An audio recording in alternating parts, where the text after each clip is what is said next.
New York in the 1880s announced itself before it could be seen.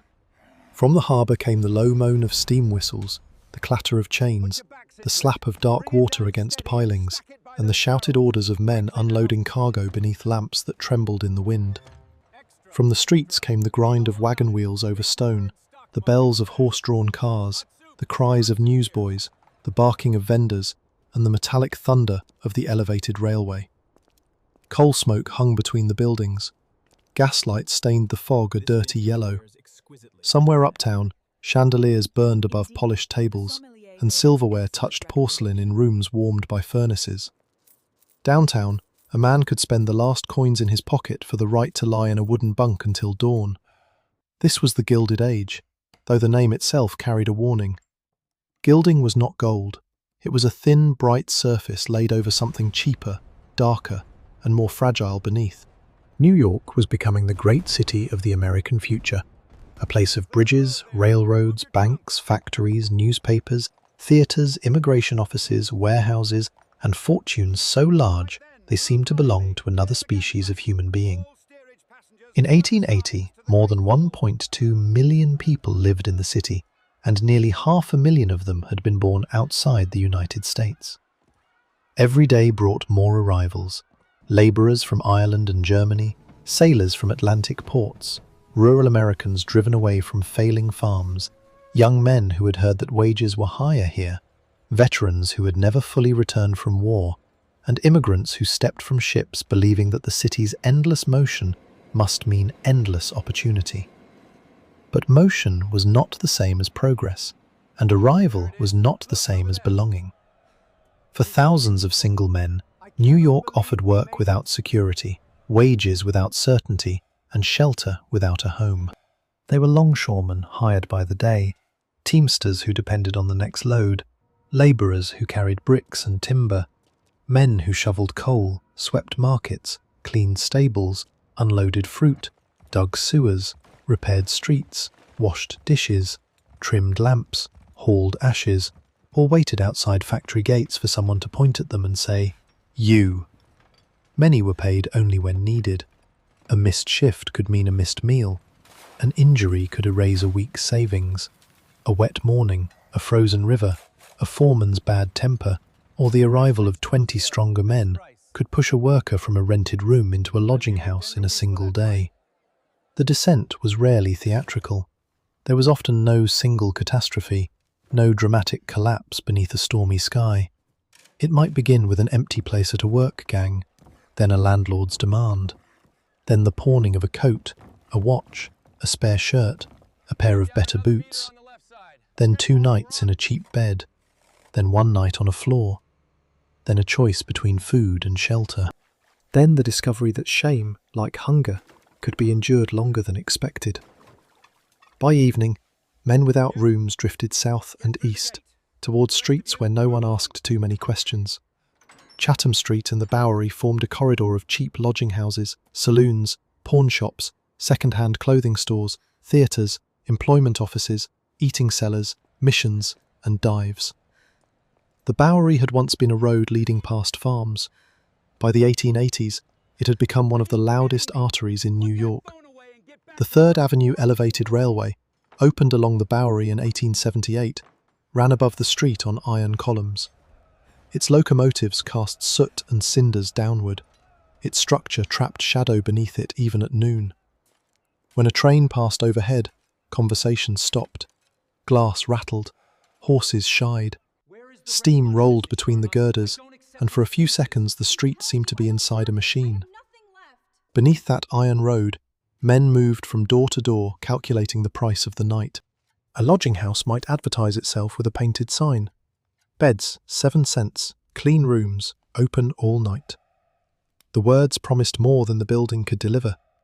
A narrow entrance led to a desk protected by wire or thick wooden rails. Behind it stood the keeper, or night clerk, a man who knew how to count coins by touch and how to judge danger before it crossed the room. He had seen every kind of exhaustion. He had heard every story.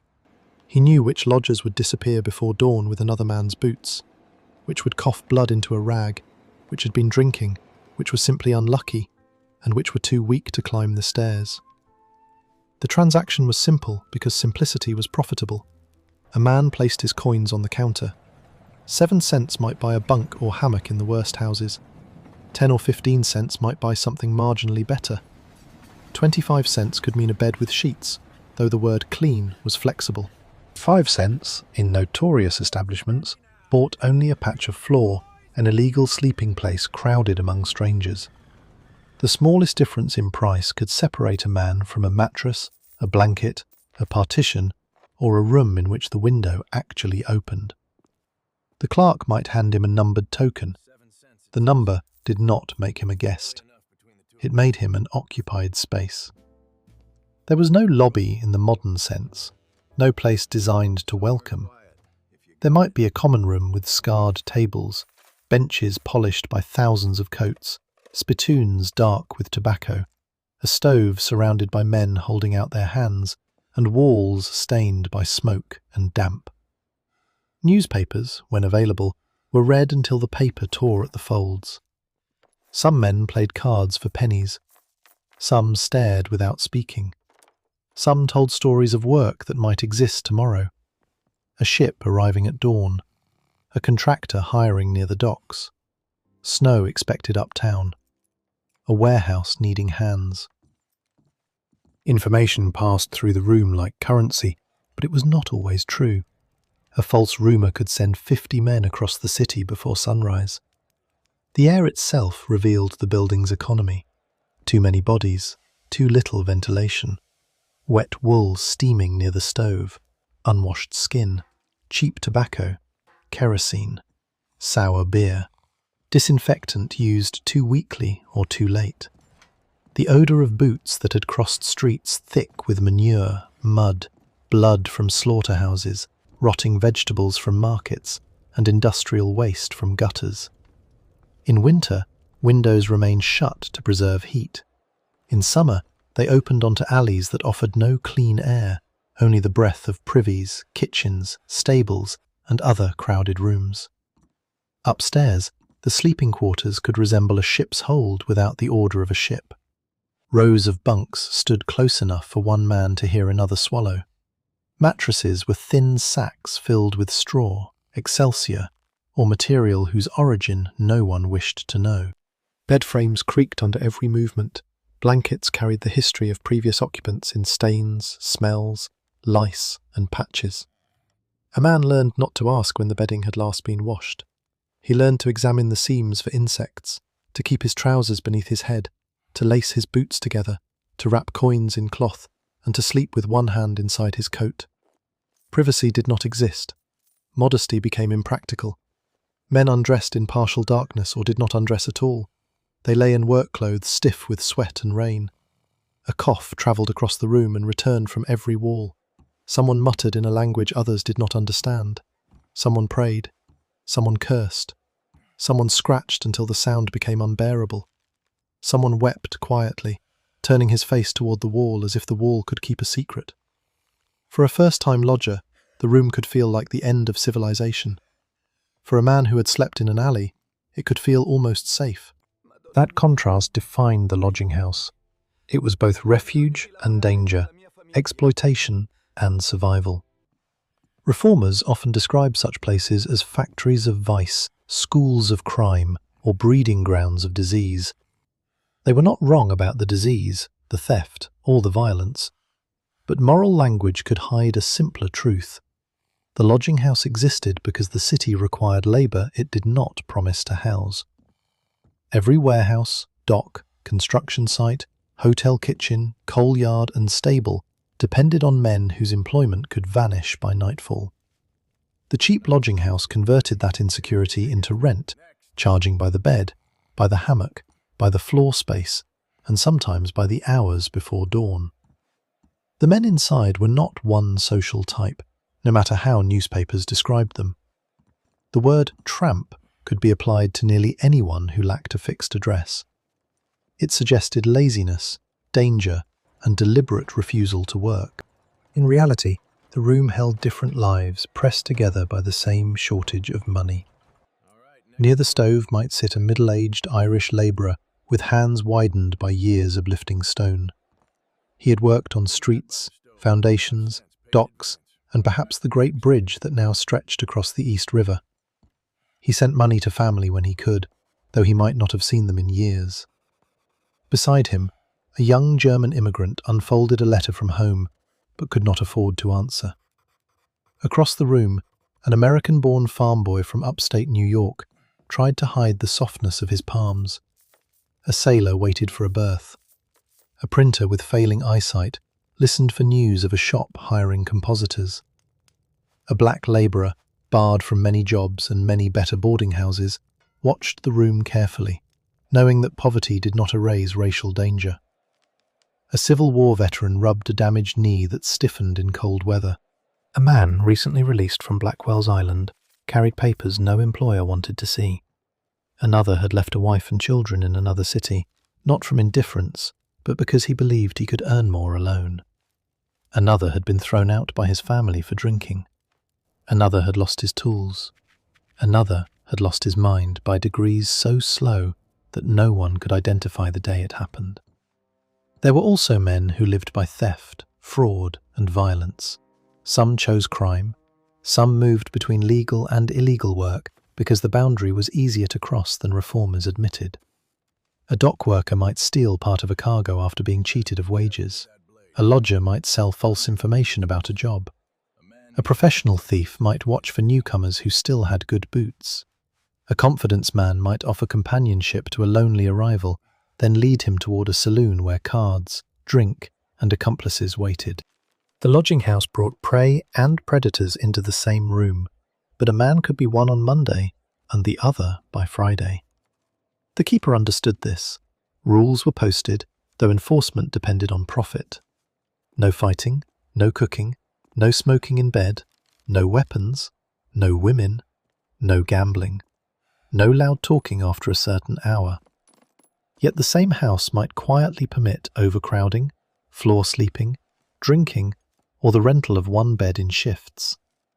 A rule mattered only when breaking it threatened the building, frightened paying customers, or attracted the police.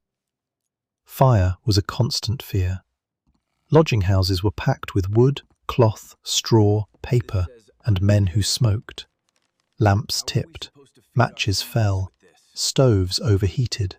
Stairways were narrow, doors might be locked to prevent theft or unpaid escape. A small flame could climb through a building before a man on the top floor understood why the air had changed.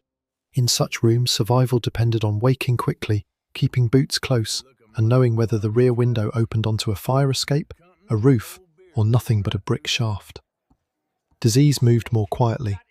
Tuberculosis did not need a dramatic outbreak. It required only time, crowding, and lungs weakened by work, hunger, cold, and smoke. A man might begin with a cough he dismissed as weather. Then came fever, night sweats, weight loss, blood. In a lodging house, his breath entered the shared air.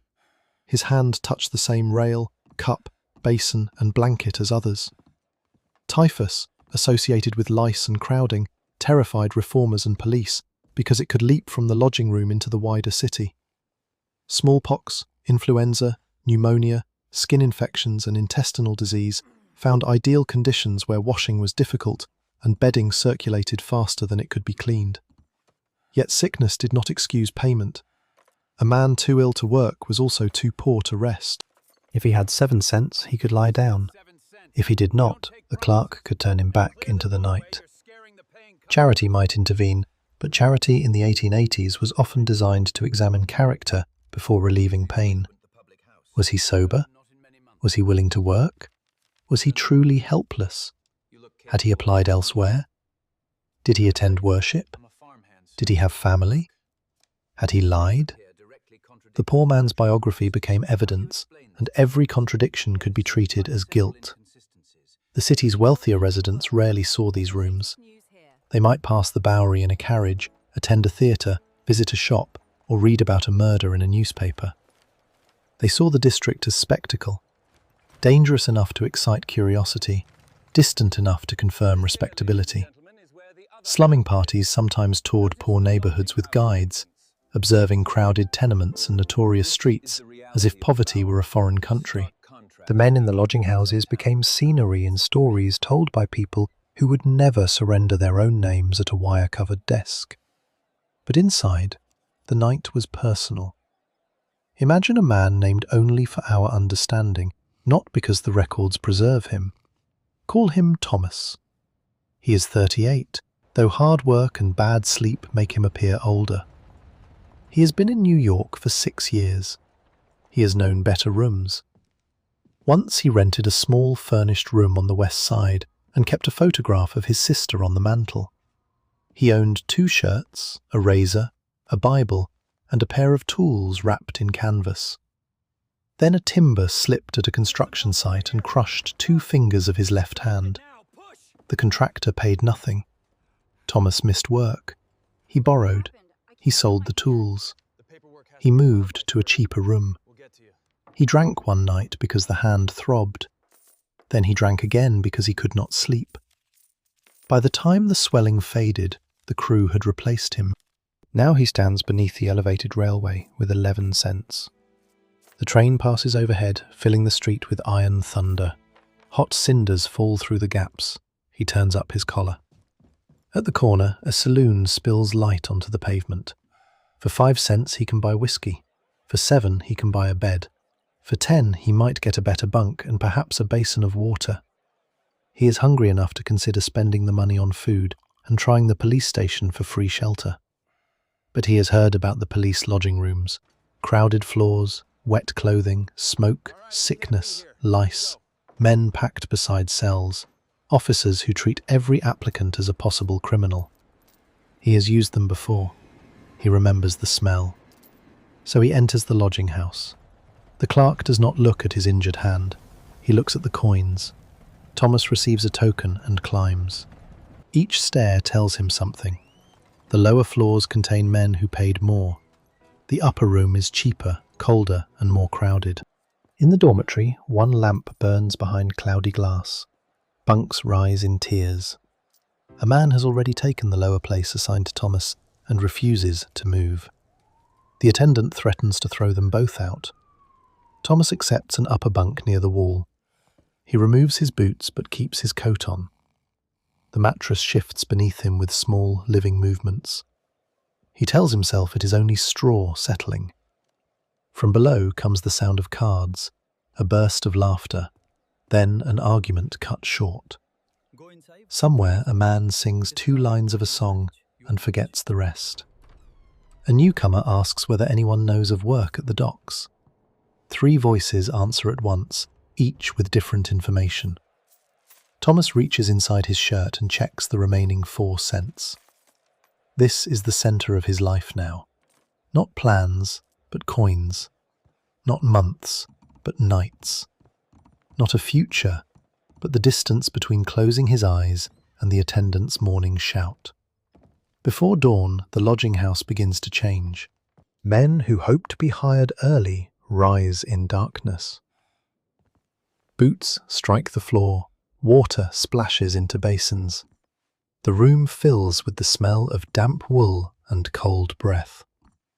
Those who have no work to seek remain still, ashamed to reveal that they have nowhere to go.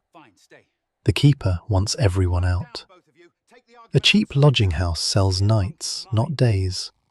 Beds must be emptied, floors swept, windows opened briefly if weather permits, and the room prepared for the next payment. Thomas descends with the others.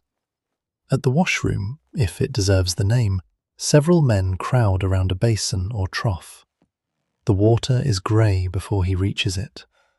Soap may cost extra, or maybe a communal fragment softened by many hands. Mirrors are cracked, if present at all. A man with a razor attracts attention because a shave can separate a worker from a vagrant in the eyes of a foreman. Appearance is not vanity, it is employability. Outside, the city is still dark, but the labour market is already awake.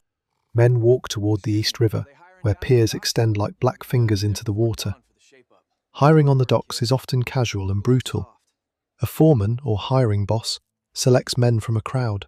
Strength matters, reputation matters, Ethnicity, political connection, and loyalty matter. A worker who buys drinks for the right man may be chosen before one who arrived earlier. A man known to a ward politician may find work. A stranger may wait for hours and receive nothing. Thomas joins a group near a warehouse. The men stand close against the wind. Some joke too loudly. Some stretch their shoulders to look strong. When the hiring boss appears, the crowd moves forward. Hands rise, names are shouted, men push. The boss points, not Thomas. The selected workers disappear through the gate. The others remain for a moment, unwilling to admit the decision is final. Then they scatter toward other piers, construction sites, stables, markets, and employment offices. Every failed attempt consumes time and shoe leather. By late morning, the city has sorted them again into those who will eat and those who must improvise. A man without work still has work to do. He must search, wait, listen, persuade, conceal weakness, protect his belongings, avoid arrest, and remain visible to employers while invisible to police. He must know where leftovers might be found, where a mission serves soup, which saloon offers the most food with a drink, which church asks few questions, which lodging house tolerates debt, which alley is safe enough to sit in, and which public bench is watched by officers. He must also manage hope carefully. Too much hope wastes energy. Too little makes it impossible to rise before dawn. The streets through which he moves are crowded with evidence that the city is prospering. The Brooklyn Bridge, opened in 1883, rises above the East River as a monument to engineering and ambition. Its cables form a web against the sky. Pedestrians cross between towers of stone, looking down at ships and rooftops. Newspapers celebrate the bridge as proof that modern America can conquer distance. Yet among the men who helped build the city's roads, piers, tunnels, and foundations are workers who cannot afford a permanent room within it. The contradiction is not hidden, it is simply normalized. A few miles away, mansions expand along Fifth Avenue. Great fortunes accumulate in railroads, steel, finance, shipping, sugar, and real estate. Banquets produce more discarded food than a lodging house floor of men will eat that night. Horses are groomed in private stables larger and cleaner than some dormitories.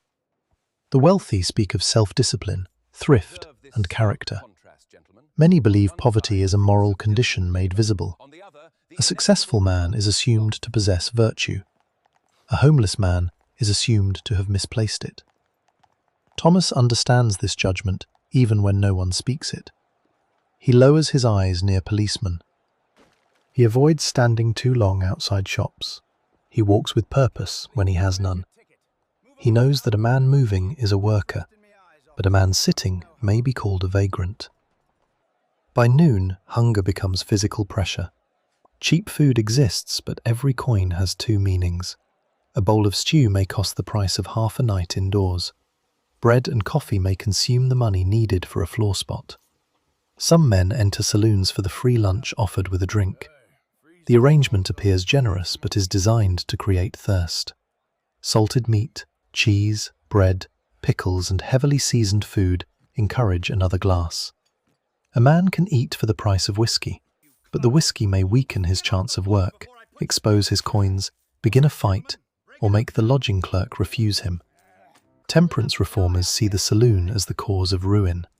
Lodgers often see it as heat, light, toilets, news, companionship, political contact, and food. Both views contain truth. The saloon can destroy a man, and also be the only room in the neighbourhood where he is permitted to remain, as long as he buys something. Thomas spends 2 cents on bread. He drinks water where he can find it. He saves the rest for night. Around him, the city sells everything in fragments: a cup of coffee, a shave, a newspaper, a cigar stub, a place near a stove, a few hours of sleep. A man who cannot afford a week purchases life by the minute. In the afternoon, rain begins. Work becomes less likely. Thomas shelters beneath an awning until the shopkeeper orders him away. He walks because walking is warmer than standing. His injured hand aches. At a pawnshop window, he sees rows of watches, coats, tools, rings, musical instruments, and boots. Each object is a private emergency converted into merchandise. The pawnshop is a museum of interrupted lives. A carpenter's plane means rent. A woman's wedding ring means medicine. A labourer's coat means food. A watch means one more week before the lodging house. Thomas has nothing left to pawn. By dusk he returns to the Bowery. The elevated trains roar overhead. Theatre signs ignite. Music leaks from doors. Men in clean collars arrive for amusement. Prostitutes scan the sidewalks. Barkers shout promises. Vendors sell hot chestnuts, oysters, coffee and newspapers. Pickpockets enter the crowd. Mission workers distribute invitations to prayer meetings. Police patrol in pairs. The street contains hunger and entertainment so close together that one seems to illuminate the other. At the lodging house, the price has not changed because his day has been difficult. He counts his coins again.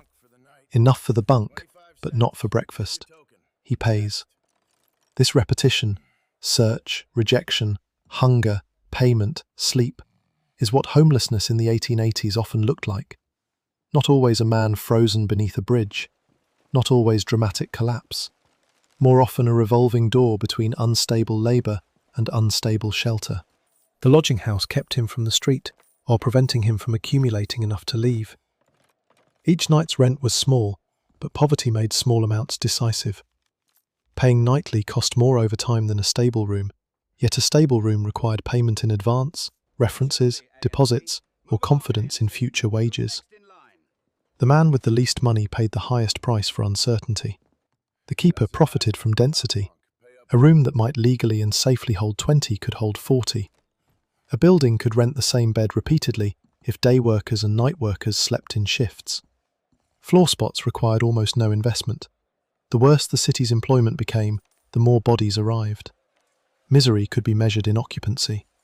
Yet some lodging houses developed their own rough communities. Regulars recognised one another. A man absent for several nights might be assumed jailed, hospitalised, employed, dead, or fortunate. News travelled. Who had found work? Who had been robbed? Which foreman was hiring? Which mission had blankets? Which police captain was conducting raids? Small acts of loyalty occurred without witnesses. One lodger guarded another's boots. A former cook shared food. A literate man read a letter aloud. Someone lent a razor. Someone woke a stranger in time for a hiring call. Someone placed a coat over a feverish man. These gestures rarely entered official reports, because official reports counted beds, arrests, deaths, and violations. They did not count the moments by which men kept one another human. But kindness was unstable. Hunger narrowed generosity. Addiction consumed trust. The man who shared bread tonight might steal tomorrow. A close friendship could be broken by 5 cents.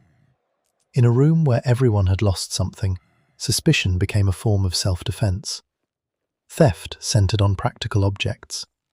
Boots were especially valuable. Without boots, a laborer could not search for work, and without work, he could not buy boots. A coat could mean survival in January. A hat could distinguish a respectable applicant from a street wanderer. Tools represented not only money, but identity. A man with tools was a carpenter, mechanic, mason, or printer. A man without them became merely unemployed.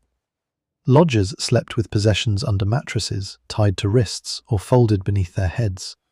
Some wore every layer they owned. Violence could erupt over space, noise, cards, insults, ethnicity, drink, or suspected theft.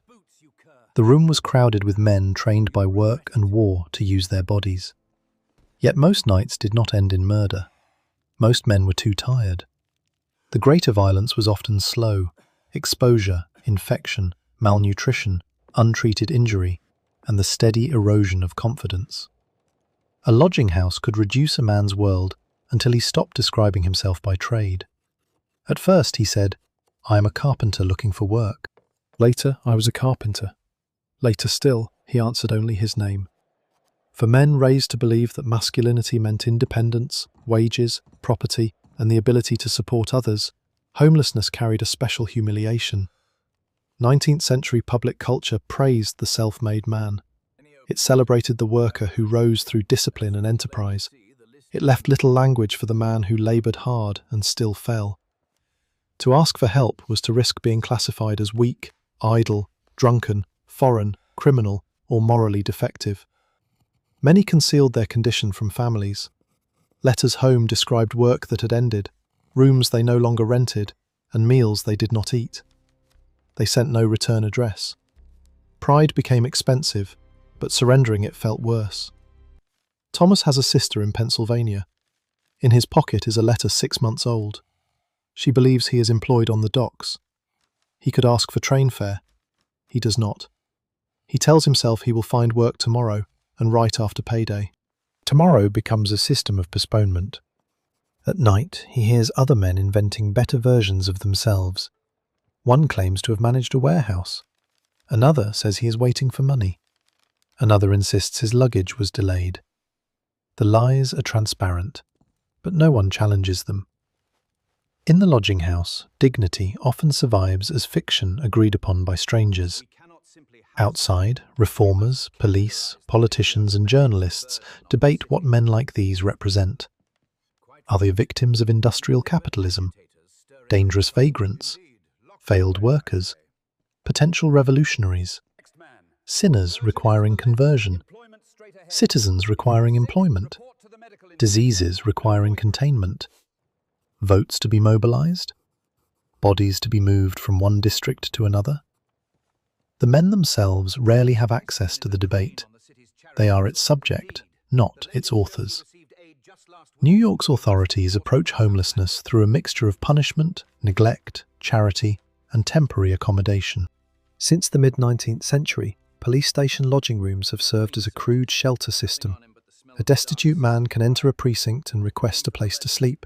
He may be recorded, searched, questioned, and directed to a basement or large room. No payment is required, but the cost appears in other forms: humiliation, exposure to arrest, proximity to prisoners, disease, and the loss of control over one's body and schedule. The police lodging room is not a home and not quite a jail. It occupies the uncomfortable space between mercy and custody. Men lie on floors, benches, platforms, or bare planks. Wet garments steam in air already thick with tobacco smoke and breath. The sick sleep beside the healthy. Young newcomers encounter seasoned offenders. Officers who spend their nights handling violence and drunkenness have little patience for stories of bad luck. For a man with no coins, it may still be the only door that opens. This is the structure of survival in the 1880s. Every refuge contains a threat, and every threat may be preferable to the street. The street outside does not care how a man classifies the danger. In January, the wind off the rivers cuts through wool and patched boots. Snow becomes grey almost as soon as it lands, mixed with ash, manure, coal dust, and traffic. Doorways offer shelter until a shopkeeper arrives. Market sheds provide temporary cover until wagons begin moving. Cellars may be warm, but are guarded. Stairwells belong to tenants who fear theft and fire. Churches lock their doors. Public buildings close. A man can walk through the night, but exhaustion makes cold more dangerous. He can sleep sitting upright in a horse car until the conductor removes him. He can enter a station house and accept whatever waits below. In summer, exposure takes a different form. Heat collects in the dormitories. The smell of bodies grows dense enough to taste. Mosquitoes enter through torn screens or windows without screens. Bedbugs emerge from cracks. Men carry blankets to rooftops or attempt to sleep in parks, on piers, beneath wagons, or along the river, where police patrols drive them onward. The city becomes a furnace by day and a public bedroom by night, though sleeping in public can be treated as proof of criminal intent. The law does not need to know what a man has done. It can punish what he appears likely to do. Vagrancy statutes and disorderly person laws give authorities wide discretion. A man without visible means of support, without a fixed address, or found sleeping where he should not be, may be questioned, arrested, or sent to an institution. The category of vagrant mixes poverty with danger. It allows the city to treat unemployment as suspicious behaviour. A wealthy man may wander for pleasure.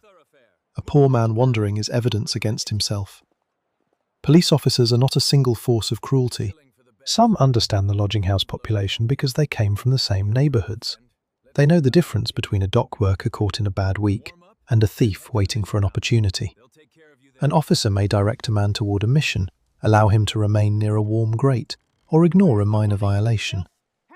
Another may demand money, strike him, mock his accent, or send him away simply because respectable pedestrians have complained. The result depends on district, hour, weather, politics, and personality. New York's police system in the 1880s is tangled with ward politics, patronage, saloons, and Tammany Hall. Captains, patrolmen, politicians, businessmen, and neighborhood leaders operate through networks of obligation. A lodging house keeper who knows the right person may receive warning before an inspection. A saloon keeper who delivers votes may enjoy protection. A poor man without connections stands at the bottom of this structure, useful as a vote if registered, useful as labor if hired, and disposable when neither function is required. Election season changes the atmosphere. Political clubs become generous. Drinks appear. Meals are distributed. Men who are normally invisible are suddenly addressed as citizens, neighbours, working men, Americans. A ward healer may help a lodger find temporary work or a bed, not purely from kindness, but because loyalty can be counted at the polls. Critics describe the machine as corrupt, and it is. Yet reformers who condemn the machine often offer poor men rules, investigations, and moral lectures where the machine offers coal, food, legal assistance, or a job. The lodging house resident learns that politics, like shelter, is transactional. His vote may be the only property anyone believes he owns. In 1886, New York's mayoral campaign exposes the city's deep argument about labor and wealth. Henry George, author of Progress and Poverty, runs as the candidate of the United Labour Party. He speaks to workers who see the city growing richer while rents rise and wages remain uncertain. Abram Hewitt, backed by Democrats, defeats him. A young Theodore Roosevelt, the Republican candidate, finishes behind both. In lodging houses and saloons, men debate land, monopoly, labour, and whether political reform can change the price of a bed. Some distrust all candidates.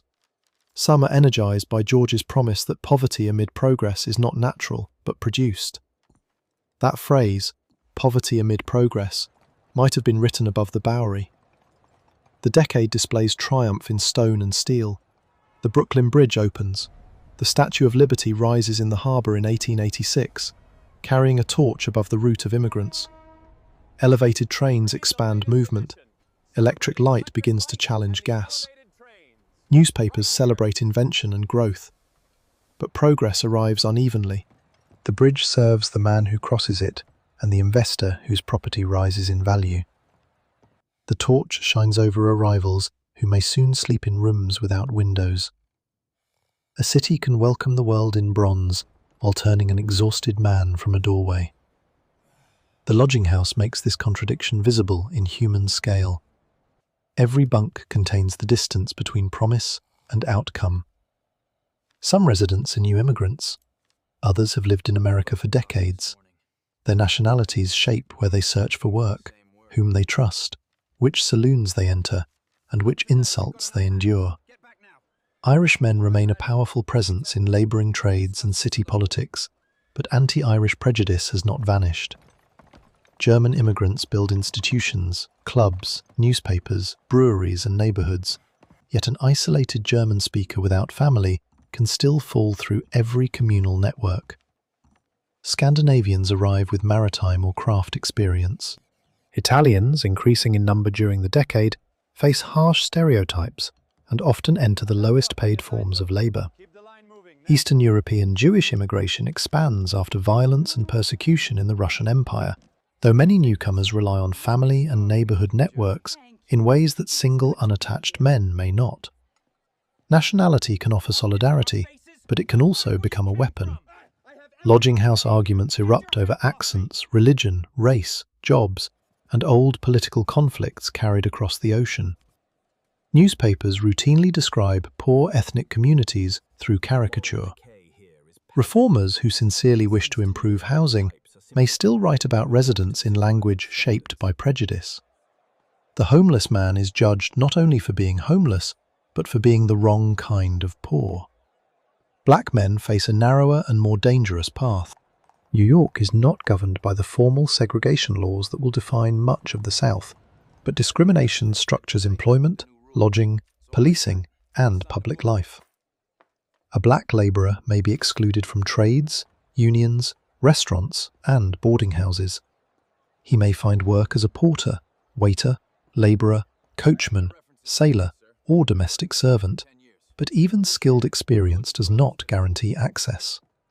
In a cheap lodging room, he may face hostility from other men whose own poverty does not prevent racism. Police suspicion can be sharper. Charity can be conditional. The city's claim to freedom does not produce equal safety. For him, the question is not simply whether a bed is available, it is whether he will be allowed to purchase it, whether he will wake with his property, and whether an accusation will be believed before his denial is heard. Chinese men, concentrated in and around Chinatown, are subjected to another system of exclusion.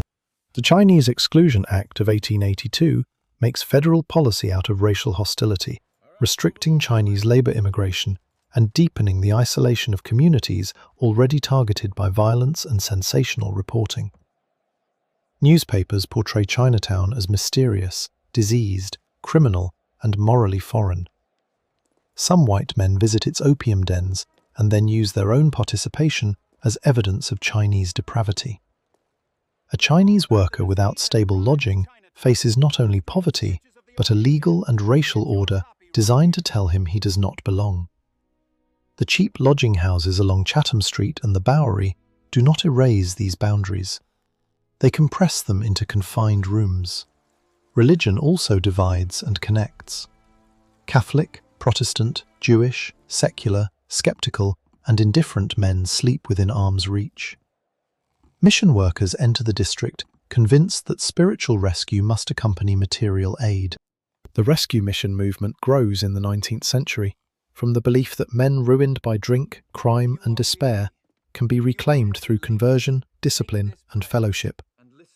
In 1872, Jerry Macaulay, a former prisoner and river thief, opens the Water Street Mission. His own transformation gives him credibility among men who distrust respectable preachers. The Bowery Mission follows in 1879, established in the same landscape of saloons, lodging houses, and transient labour. A mission can provide warmth, food, song, testimony, prayer, and sometimes a bed. Its doors may be among the few that open without immediate payment, yet aid may require attendance at a service. A hungry man sits through hymns because soup follows. Reformers see manipulation in the man's false piety. The man may see a fair exchange, an hour of listening for a meal. Some are genuinely moved. Some convert repeatedly at different missions. Some mock the sermons outside. Some return years later as workers or witnesses. The boundary between belief and survival is not always clear, even to the person crossing it. Inside a mission hall, the atmosphere differs from the lodging house, but carries similar bodies. Wet coats steam. Men cough. Volunteers pour coffee. A harmonium or piano leads hymns. A speaker describes his descent into drunkenness and crime, then the moment grace found him. The story follows a pattern the audience knows. Respectable youth, temptation, fall, gutter, rescue, rebirth. It offers the possibility that no man is beyond return. It also suggests that the central crisis lies in the soul rather than wages, housing, injury, discrimination, or the organisation of casual labour. For some men, that message is liberation. For others, it is another way the city avoids paying its debts. Thomas enters a mission on a wet evening, after failing to find work for 4 days. He sits in the back. His hand hurts. He has eaten only bread and a piece of cheese since morning. The speaker is a former drinker with a strong voice. He describes waking in an alley, abandoned by friends, and calls the Bowery the Devil's Highway. Thomas listens because the room is warm. When the hymn begins, he moves his lips without singing. Afterward, he receives coffee and stew. The serving woman looks directly at him and asks his name. The question unsettles him. At the lodging house, his number mattered. Here, someone wants a name. He gives it. For several minutes, he feels the old shape of himself return. Then she asks whether he has accepted salvation. The moment narrows again. Charity in the 1880s is becoming organized, professional, and investigative. The Charity Organization Society of New York, founded in 1882, seeks to coordinate relief and reduce what its members consider duplication, fraud, and indiscriminate giving. Supporters believe careless almsgiving encourages dependency and allows professional beggars to exploit compassion. They advocate investigation, registration, friendly visiting, and assistance designed to restore self-support. From the perspective of administrators, this is rational reform. From the perspective of a hungry man, it can feel like a trial conducted before food is admitted as evidence. Questions multiply. Where were you born? What trade? Last employer? Why did you leave? Are you married? Where is your family? Do you drink? Have you been arrested? Which charities have you approached? Can your relatives help? Are you willing to work in a woodyard? Are you telling the truth? The investigation may uncover deception. It may also punish confusion, shame, poor memory, language barriers, mental illness, or the simple fact that a life in crisis does not form a neat report. A man who has slept badly for weeks may contradict himself. An official records unreliability. The distinction between the deserving and undeserving poor shapes nearly every response. The deserving poor are imagined as sober, industrious, temporarily unfortunate, grateful, and willing to accept discipline. The undeserving are drunken, idle, mobile, sexually immoral, criminal, resistant, or ungrateful. Actual men move between these categories hour by hour. Thomas is sober in the morning, drinks at night, works hard when hired, lies about his family, shares food, steals nothing, and sometimes refuses work that will worsen his hand. Which category contains him? The system demands a stable moral identity from people living unstable material lives. Work tests become a common answer. In exchange for food and lodging, a man may chop wood, break stone, clean, carry, or perform other labour. Advocates argue that this discourages idleness and preserves dignity. Critics note that a sick or injured man may be unable to pass the test, and that unpaid labour can become punishment disguised as relief. The deeper assumption remains that the applicant must prove he is not seeking comfort. But the lodging house floor is not comfort. The police basement is not comfort. The mission bench is not comfort. A man who chooses them is rarely choosing ease. The mythology of the tramp makes this difficult for respectable society to understand. After the economic depression that began in 1873, mobile unemployed men became a national symbol of fear. Railroads allowed them to move across great distances. Newspapers reported bands of tramps invading towns, demanding food, threatening families, setting fires, and rejecting work. Some stories were true, many were exaggerated. The figure of the dangerous wanderer gave communities permission to treat all unattached poor men as potential criminals. By the 1880s, the tramp is both a real social phenomenon and an invented monster. He appears in cartoons with ragged clothes, a club, a bottle, and a sneer. He is blamed for his own movement, even when labour markets require mobility. Factories hire and dismiss. Railroads expand and contract. Seasonal work pulls men across regions. Harvests, docks, lumber camps, mines, construction projects, and shipping all create demand that rises and falls. The worker must travel to follow work, then is condemned for having no fixed place. Homelessness becomes evidence of the mobility the economy itself produces.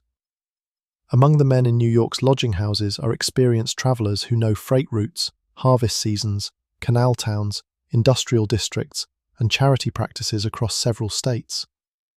They exchange knowledge in a language of roads, stations, signs, and reputations. Some ride freight cars illegally, some walk, some work passage on ships. Some belong to a loose culture of itinerancy that values independence from bosses and domestic obligations. Not every homeless man wishes to settle, but even voluntary movement exists within limits. Freedom looks different when winter arrives and every door has a price. A newcomer may be fascinated by these men.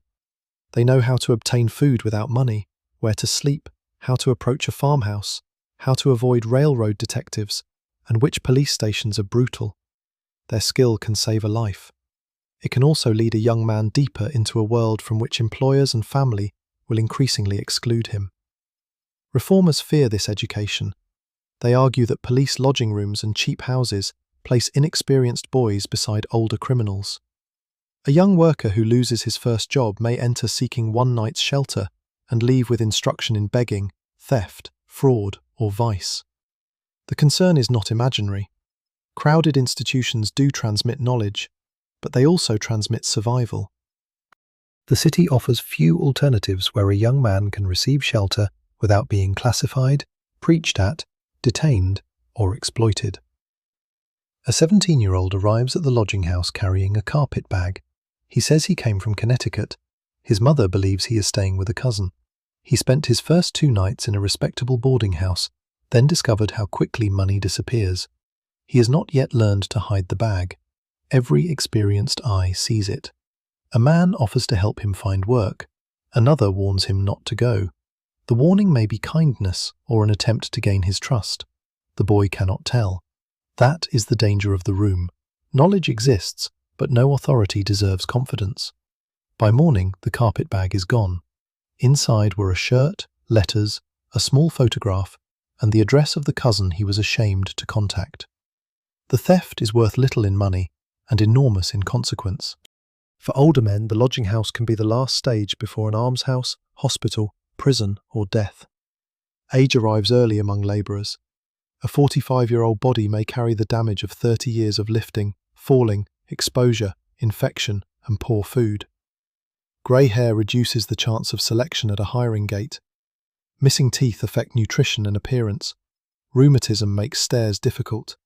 Hernias, crushed fingers, damaged backs, deafness, and failing eyesight turn skilled workers into irregular ones. There is no broad public pension system. Social security lies half a century in the future. Workers' compensation laws have not yet formed the protection later generations will consider basic.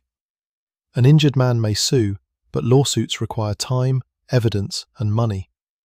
Employers can deny responsibility. Contractors disappear. Witnesses need their jobs. Charity may help briefly.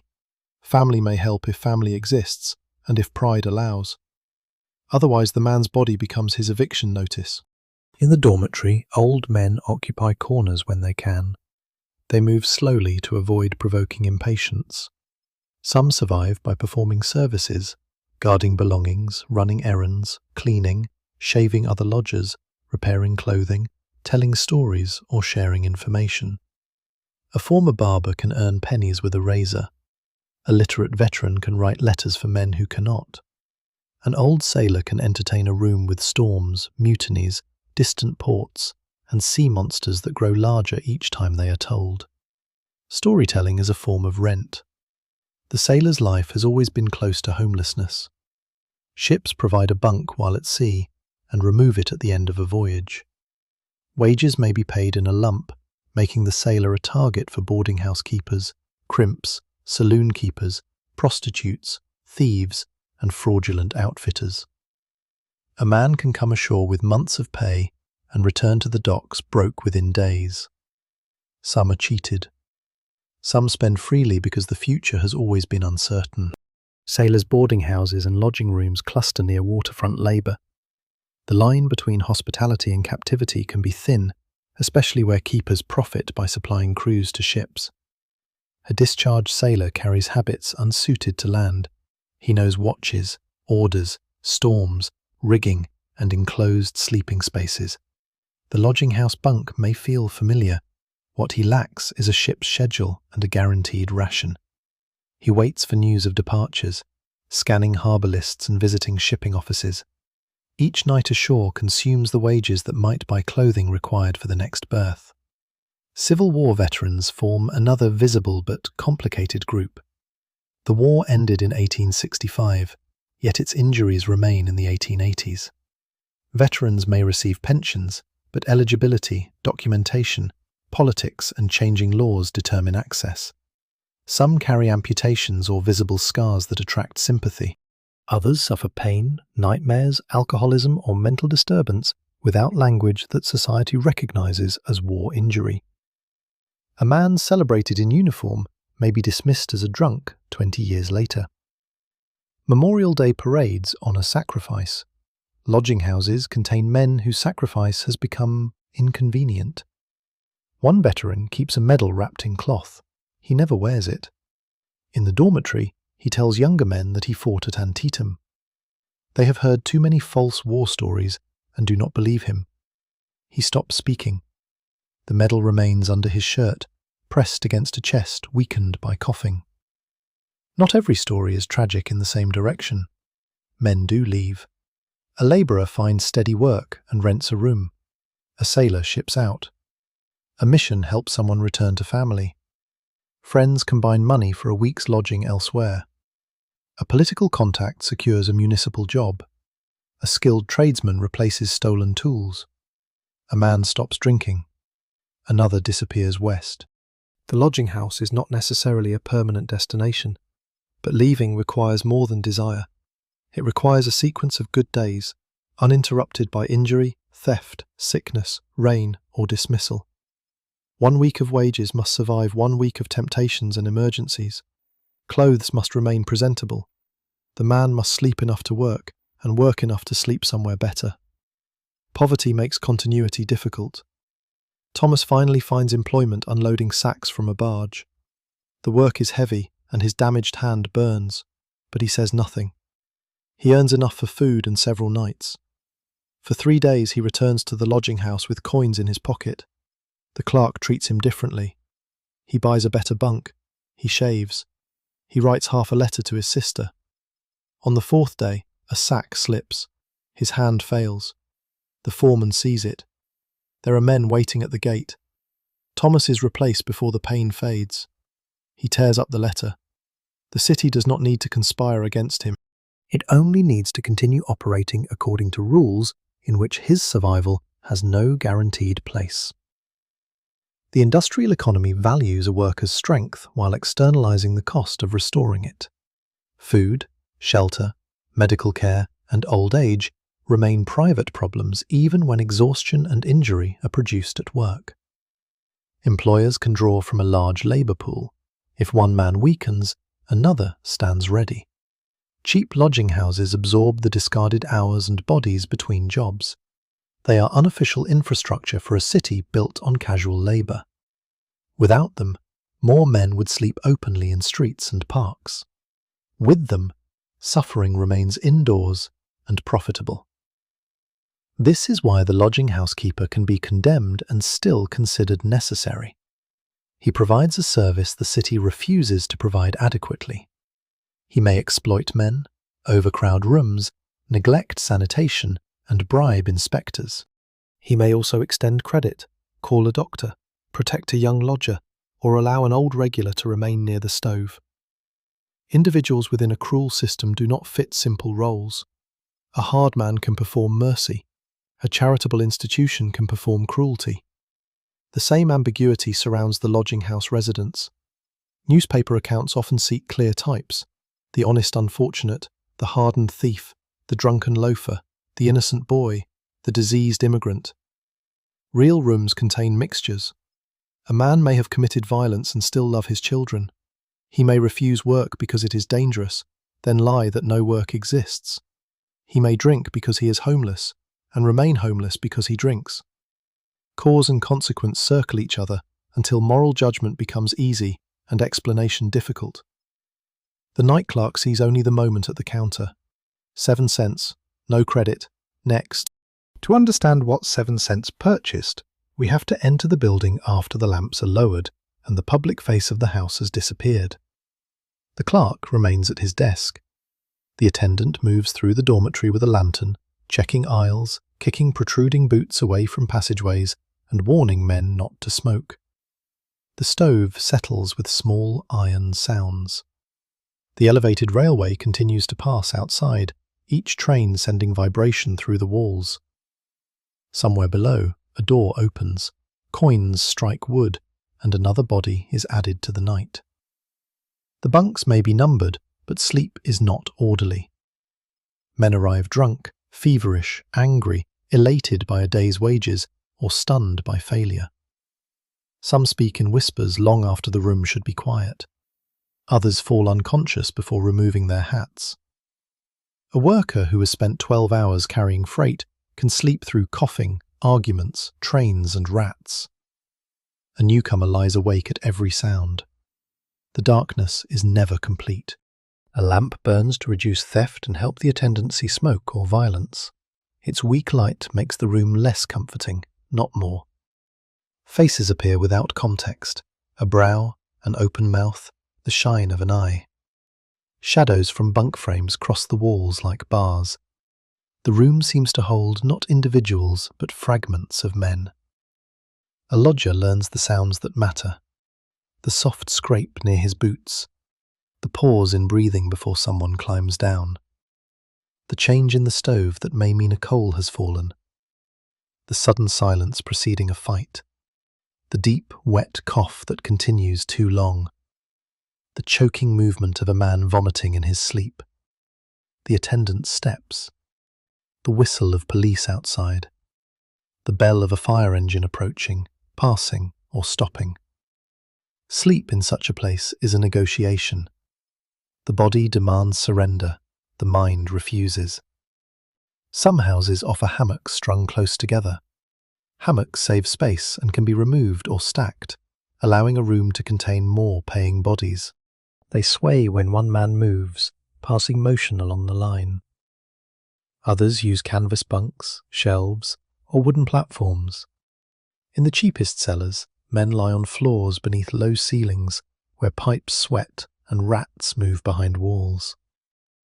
A 5-cent spot may be no more than permission to remain horizontal until morning. Floor sleepers are most vulnerable. Boots pass near their heads, spittle lands. Vermin travel easily. A man may wake beneath another's coat or foot. If the room is raided, the floor spots prove illegal overcrowding, but the owner can claim ignorance or temporary emergency. Inspectors may count beds during the day when bodies are absent. Night reveals the true capacity.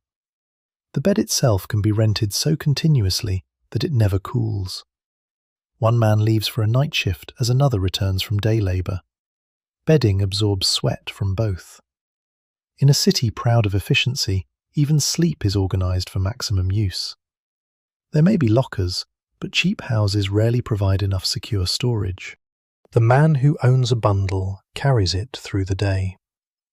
Weight becomes a tax on homelessness. Every possession must be moved, guarded, hidden, or risked.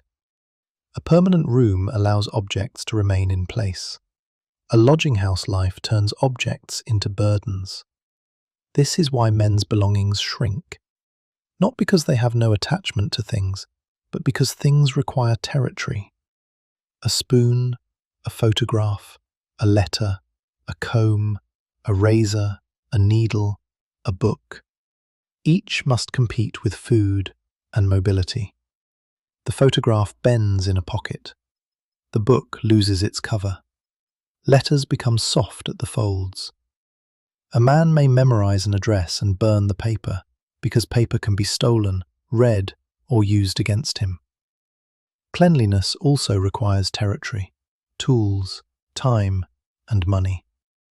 Respectable society instructs the poor to wash, but washing in a lodging house may mean standing in line for cold water beside strangers. Towels are shared, rented, or absent. Soap is scarce. Clothing cannot be removed for long because it may disappear. Laundry costs money and leaves a man without garments while they dry. Wet clothes hung near stoves fill rooms with steam and odour. In winter, a man may choose between wearing dirty clothing and freezing while it is washed. Bathhouses exist, and reformers increasingly support public bathing facilities, but access is inconsistent and the need far exceeds availability. Some missions provide washing. Some barbers offer baths for a fee. River bathing is seasonal, dangerous, and policed. A man can be condemned for dirt while denied a private place to become clean.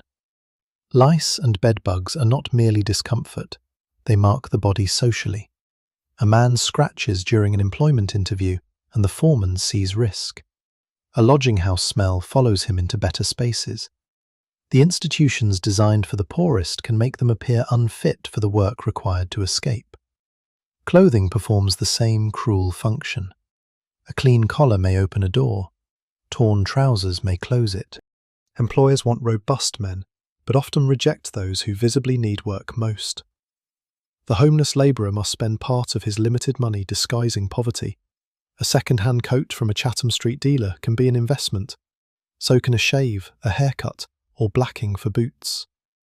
Second-hand clothing shops thrive near the lodging district because garments circulate through pawning, theft, sale, charity, and death. A coat may pass through 5 owners in a year. Its history is unknowable. It may contain lice, a hidden letter, or the mark of an institution. Some dealers are honest within the standards of the trade. Others buy stolen goods or exploit desperate sellers. The poor purchase objects already weakened by other people's emergencies. Thomas saves for a shirt. His current one is frayed at the collar and dark at the cuffs. He believes a cleaner shirt might help him find lighter work that does not require his damaged hand. At a second-hand shop, the dealer names a price Thomas cannot afford. They bargain. The dealer studies him and knows exactly how much shame is worth. Thomas leaves without it. Nearby, an employment agency promises positions in hotels, factories, private homes, farms, ships, and construction camps. Some agencies are legitimate. Others charge fees for jobs that do not exist, send men to employers who never requested workers, or sell the same information repeatedly. A homeless man is an ideal victim because he cannot easily complain, cannot afford legal action, and may leave the city before exposing the fraud. The agency clerk speaks confidently. Work in New Jersey, good wages, board included, small registration fee. The fee equals 3 nights indoors. Thomas pays. At the address in New Jersey, no job exists. He returns to New York with fewer coins and less trust. Fraud flourishes where hope is urgent. Patent medicine sellers promise strength. Cheap doctors promise cures. Loan agents promise advances. Shipping agents promise berths. Saloon companions promise cards that cannot lose. A man with stable family and housing can investigate. A man who must solve tonight is forced to decide quickly. His desperation is visible to professionals who know how to price it. Food presents the same economy of risk. New York in the 1880s is one of the world's great markets. Ships and trains bring meat, flour, fruit, fish, coffee, sugar, and vegetables in enormous quantities. Washington Market and other wholesale districts overflow before dawn. Barrels split, produce bruises, fish spoil, restaurants discard scraps.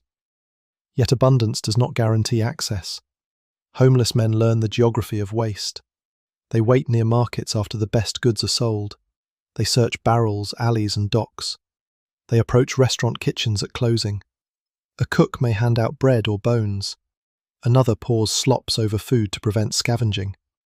Some establishments save scraps for animals, considering animal ownership a stronger claim than human hunger. Markets offer work as well as leftovers. Before sunrise, men unload wagons, carry baskets, sweep stalls, move ice, and haul refuse. Hiring may last only hours. Payment may be partly in food. A bruised apple and a few cents can mean survival. But the work is contested. Regular labourers protect their places. Foremen favour men they know. Newcomers wait at the edge. Along the waterfront, oysters remain a common food in 19th century New York, though prices and quality vary. Cheap eating houses serve stews, hash, beans, bread, coffee, and meat whose exact origin is better left unexamined. Meals are designed to fill, not nourish. A lodger with steady day wages can eat adequately. A man paying nightly rent after irregular work cycles between overeating on payday and near fasting later. Alcohol complicates every calculation. Whiskey is cheap, portable, warming in sensation, and socially available. It reduces pain, fear, and memory. It also dehydrates, impairs judgment, consumes coins, and increases exposure. A man who drinks may lose his bed money. A man who does not drink may struggle to remain in a saloon where warmth and political contacts are found. The temperance movement presents abstinence as a direct road out of poverty. For some, it is. For others, sobriety reveals pain without changing the conditions that produced it. The lodging room after payday is louder. Men return with food, tobacco, and bottles. Cards appear. Someone pays another debt. Someone refuses. A man who has been silent all week becomes generous, buying drinks for companions because generosity temporarily restores status. By morning, he may be broke again. Payday is not only relief, it is a dangerous festival at the edge of scarcity. Lodging house keepers sometimes operate saloons or have arrangements with nearby businesses. A man's wages can pass through a neighborhood circuit: employer, saloon, eating house, pawnshop, lodging desk. Each receives a small share. The worker remains in motion but does not accumulate. The common room functions as an unofficial exchange. Jobs, stolen goods, tools, clothing, medicine, rumours, political favours, and human services are traded. A man who can mend shoes earns pennies. Another writes addresses. One cuts hair. One sings for drinks. One knows a doctor who asks no questions. One can obtain a revolver. One can make a person disappear into another city. One knows which ships need hands. One knows which prison has released men that morning. The room has a hierarchy. At the top are men with regular money, strong reputations, or useful connections. They may occupy preferred bunks and command space near the stove. Below them are intermittent workers, sailors between voyages, and familiar regulars. Newcomers, the visibly ill, the very old, the intoxicated, and those with no money occupy the most vulnerable positions. The clerk and attendant sit outside this hierarchy, but manipulate it. Nicknames replace full identities. Boston, Dutch, Sailor Jack, Professor, Red, Old Soldier. Names refer to origin, appearance, trade, or a story everyone knows is exaggerated. A nickname protects the past and simplifies the present. It also makes disappearance easier. When Red fails to return, no one knows where to send word. Death in lodging houses can be sudden or almost unnoticed. A man lies too still in the morning. The attendant shakes him. Police are called. A coroner investigates. Papers may reveal a name or may not. The body goes to a morgue, hospital, or undertaker. If no family claims him, burial follows through public arrangements. His bunk is rented again. The speed is not necessarily evidence of cruelty by individual workers. The house cannot stop. There are men at the desk with coins. A death may become a newspaper paragraph. Unknown man found dead in Bowery lodging house. Age about 50. Cause believed to be exposure or heart disease. No marks of violence. Nothing found in pockets. Nothing found in pockets becomes a summary of life, but the unknown man may have been known elsewhere. A daughter waits for a letter. A brother assumes he went west. A former employer remembers a reliable worker who vanished. Homelessness separates identity from record. The city sees a body without property and mistakes that for a man without history. Hospitals offer another uncertain refuge. Bellevue receives the sick and injured, but institutional medicine in the 1880s is harsh, crowded, and feared. A man may delay seeking treatment because admission threatens his freedom, his belongings, or his chance of work. Germ theory is gaining acceptance, antiseptic practices are advancing, and medical science is changing, but care remains uneven. Pain relief is limited. Chronic illness often returns the patient to the same conditions that caused it. A doctor can treat a fever. He cannot prescribe a private room, stable wages, or clean bedding.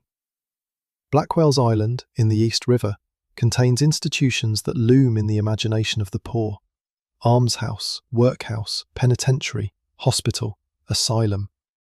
The island represents the city's tendency to separate unwanted populations geographically. To be sent there is to be removed from ordinary streets and placed under institutional authority. For some, it means food and shelter. For others, punishment, stigma, forced labour, or terror. Men threaten one another with the island. Keep drinking and you'll end there. Get sick and you'll end there. Get old and you'll end there. The possibility shapes behaviour, even when no official order has been issued. A homeless man may avoid the almshouse because accepting it means surrendering the identity of worker. He may prefer the lodging house, where payment preserves a thin claim to independence. 7 cents purchases not only a bunk, but the right to say, "I paid my way." That sentence matters deeply. The difference between charity and commerce can protect dignity, even when commerce is exploitative. At the lodging desk, no sermon is required, no family history is investigated, no gratitude is demanded.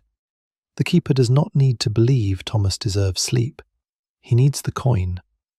For this reason, some men choose the worst-paid lodging over a free mission bed. The choice appears irrational to reformers. It is rational if autonomy has value. The price of autonomy, however, rises when work disappears. The 1880s economy expands dramatically, but growth is punctuated by financial shocks. The Panic of 1884 shakes banks and businesses. Construction slows in places. Firms fail. Employers cut labour. Even men far removed from Wall Street feel the tremor. They do not own stocks, but they own the risk created by those who do. A bank failure becomes a missed payroll. A credit contraction becomes an empty hiring gate. Financial news descends through the city until it reaches the lodging desk as a man counting fewer coins. Economic crises expose how close many workers already are to homelessness. A family may take in boarders, sell furniture, or move into smaller rooms. A single man has fewer buffers. He enters the cheap lodging system quickly. The house fills with men who insist they are not like the regulars. At first, they separate themselves mentally. I am here only tonight. I have a trade. I do not drink. I am not a tramp. The room does not argue. It waits. A week later, the man knows the price of every bed on the street. Season determines the population.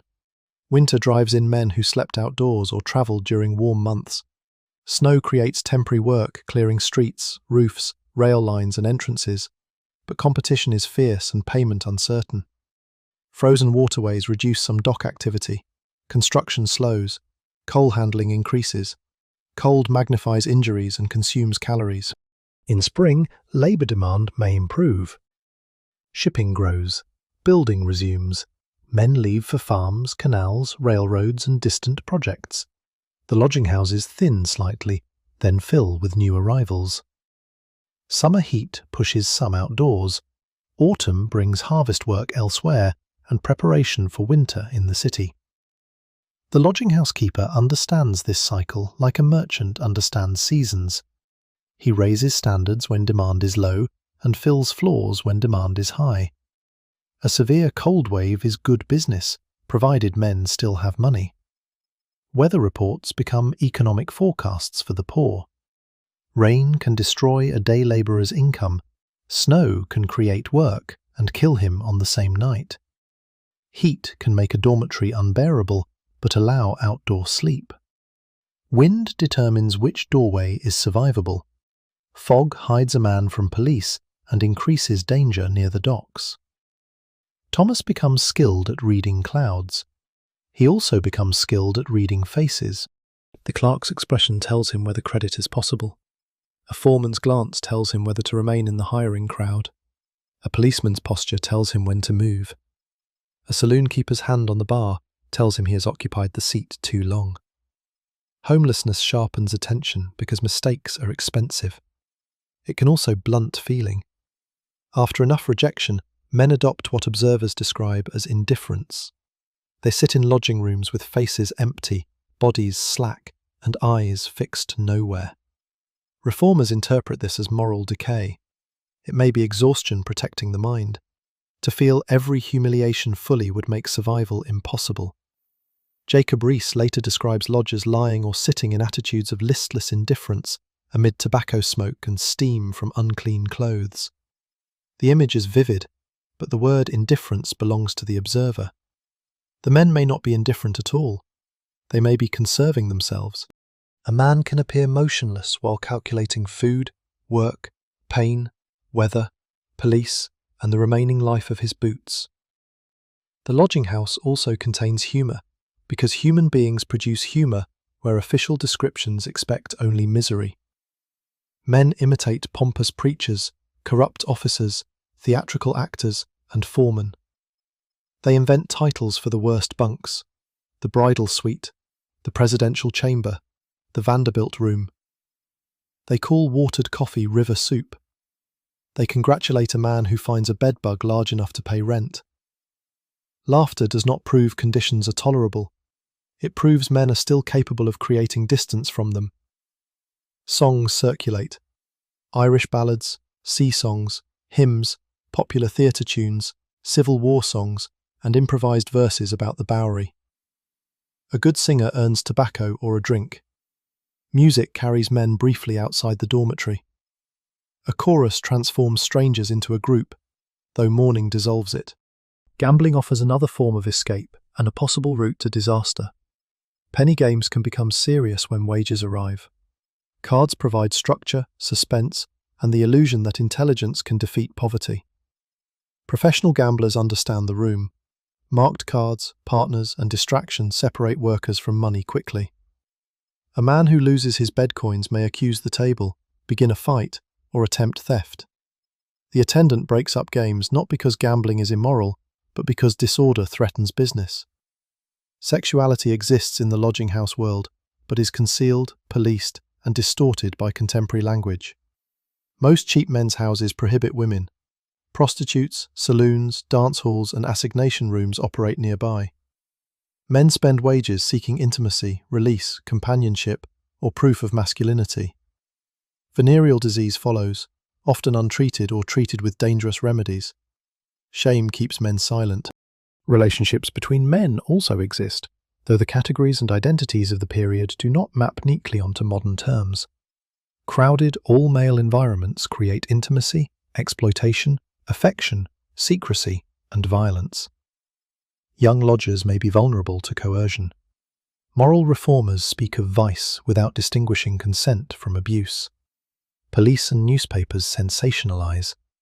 The men involved leave few records in their own words. Silence protects and isolates. The absence of women from the dormitory does not mean women are absent from these lives. Mothers, wives, sisters, daughters, laundresses, cooks, mission workers, landladies, sex workers, and charitable visitors remain connected to the lodging house population. Some men support families elsewhere. Some have been rejected by families. Some avoid returning because they fear bringing hunger home. Some send coins whenever work allows. A wife may take in laundry while her husband sleeps on the Bowery because their room cannot hold all children and rent is overdue. A man may claim to be single because charity investigators might contact relatives. Another may be legally married but has not seen his wife for 10 years. Homelessness fractures households in ways official categories cannot capture.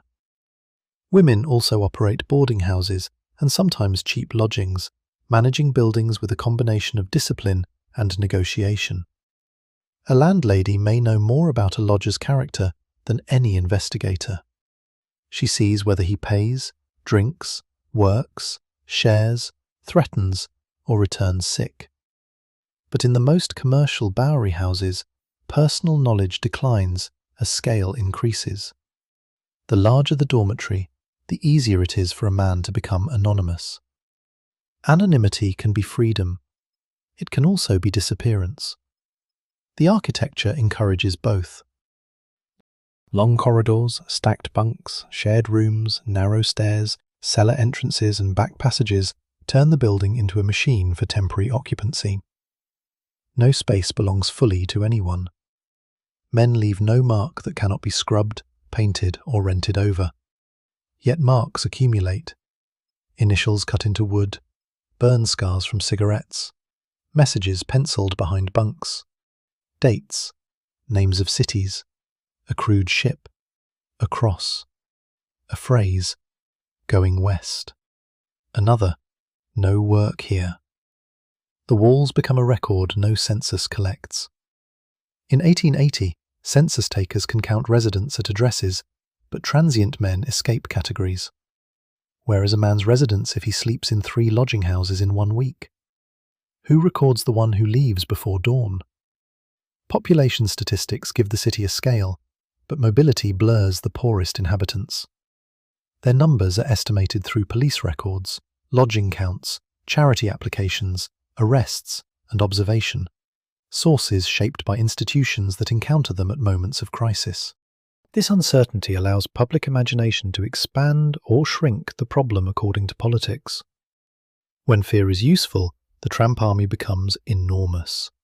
When responsibility is expensive, the homeless become a small class of incorrigibles. The lodging house keeper knows the numbers more intimately. Every night he sees the line. On a bitter evening, it extends onto the sidewalk. Men stamp their feet. Some have coins ready. Others wait, hoping the clerk will reduce the price near midnight rather than leave bunks empty. Negotiation occurs quietly. A familiar regular receives credit. A stranger does not. A sick man is rejected because he may die inside. A drunk is admitted because he pays double. Rules bend toward profit and personal judgment. Thomas stands near the end. He has 6 cents. The price is 7. He offers to sweep in the morning. The clerk refuses. A man behind him curses because the line has stopped. Thomas steps aside. One by one, others enter. The elevated train passes. The saloon closes one door, but keeps another open. Snow begins to fall through the iron structure. Thomas considers the police station. Then the old veteran from the dormitory appears at the desk. He places 2 coins down, one for himself, and one beside Thomas's hand. He does not look at Thomas. "Pay me when you're rich," he says. The joke is small. The mercy is not. The old veteran's coin does not solve Thomas's life. It solves one night. That distinction is easy to dismiss from a distance, and impossible to dismiss in the cold. Large reforms are built from laws, budgets, inspections, and institutions. Survival is built from smaller units. 1 coin, 1 meal, 1 warning, 1 place near the stove, 1 man waking another before the hiring gate closes. The city's official response rarely operates at that scale. Institutions require categories, rules, and records.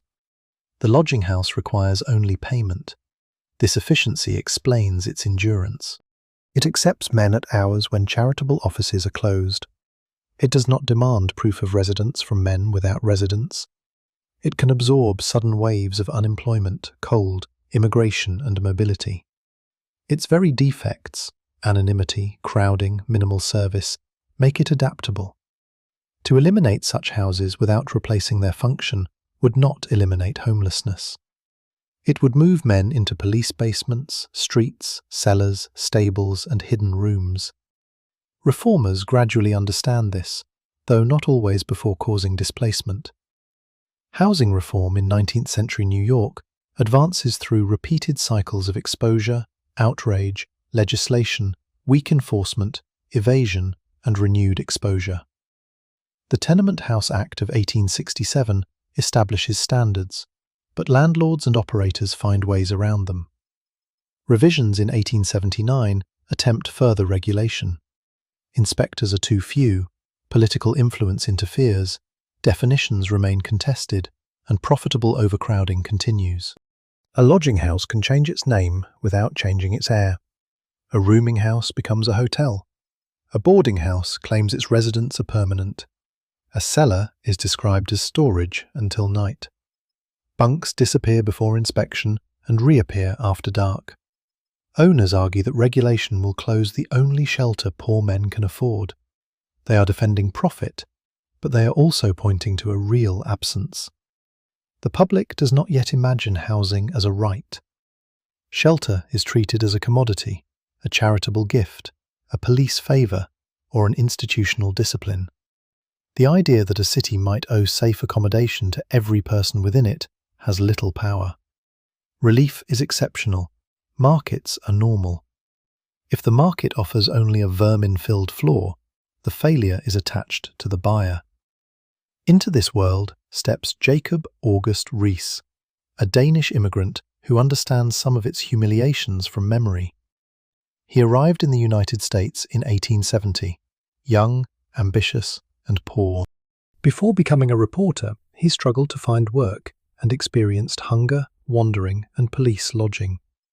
Later, as a police reporter working around Mulberry Street, he gained access to tenements, alleys, lodging rooms, police stations, and nighttime scenes most respectable New Yorkers never saw.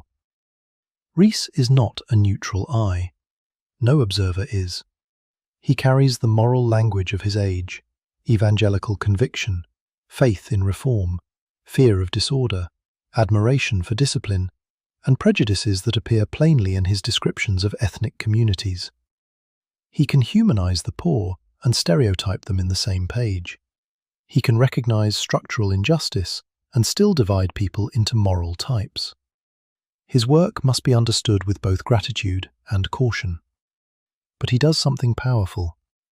He insists that darkness is not evidence of emptiness.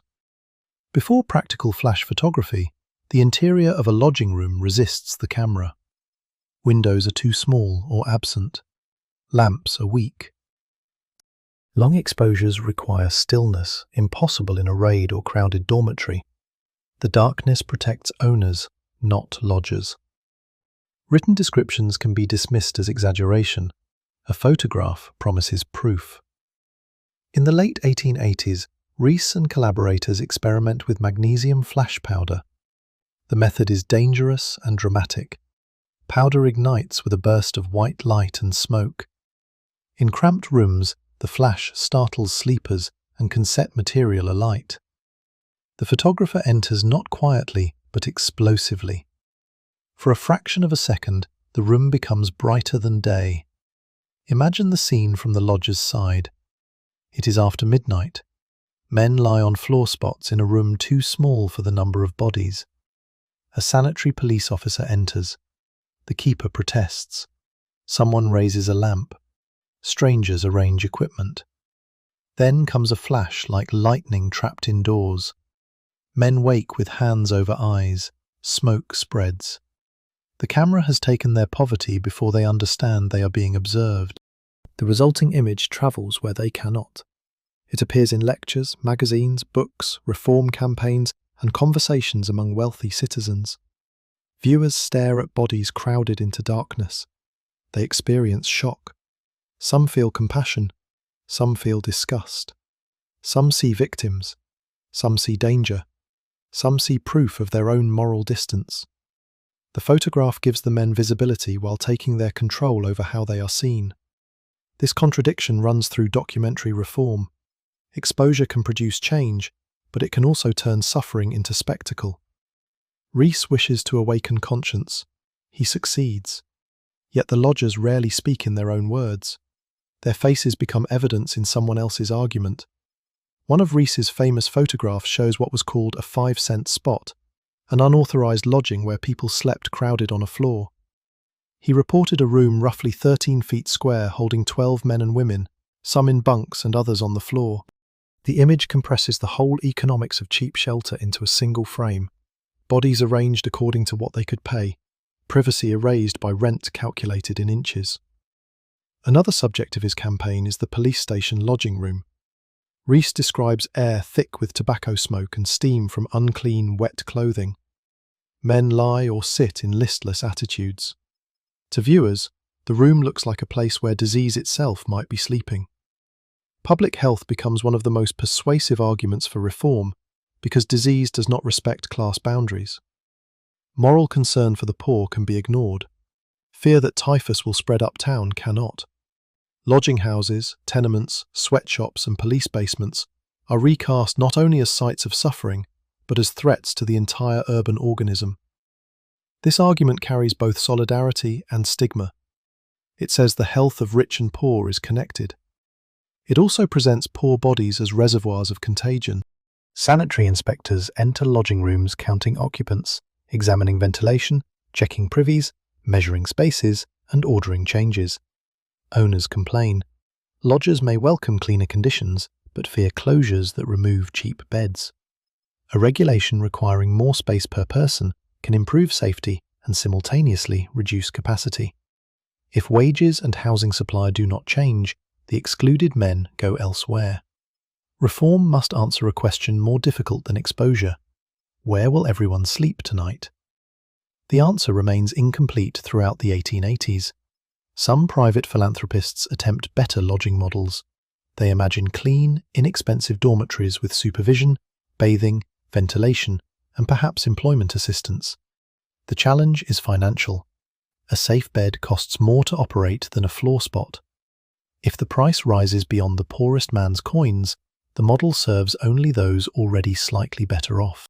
If charity subsidizes it, administrators impose eligibility and discipline. The ideal cheap hotel must be commercial enough to preserve independence, charitable enough to remain affordable, and regulated enough to remain safe. No arrangement perfectly balances these goals. The lodging house man falls into the gaps between them. Too poor for respectable boarding, too independent for the almshouse, too sober for jail, too injured for regular labour, too capable for unconditional charity, too unstable for a lease. Public debate often asks what is wrong with him. A more revealing question is what institution was designed for him. The answer, in practice, is the lodging house. Rees's lectures bring middle-class audiences into a darkened hall. Images are projected. He narrates alleys, tenements, children at work, stale beer dives, cheap lodging rooms, and police shelters. The darkness of the lecture hall reverses the darkness of the slum. Respectable viewers sit safely while the hidden city appears before them in light. The emotional effect is intense. The photographs seem immediate, undeniable, modern.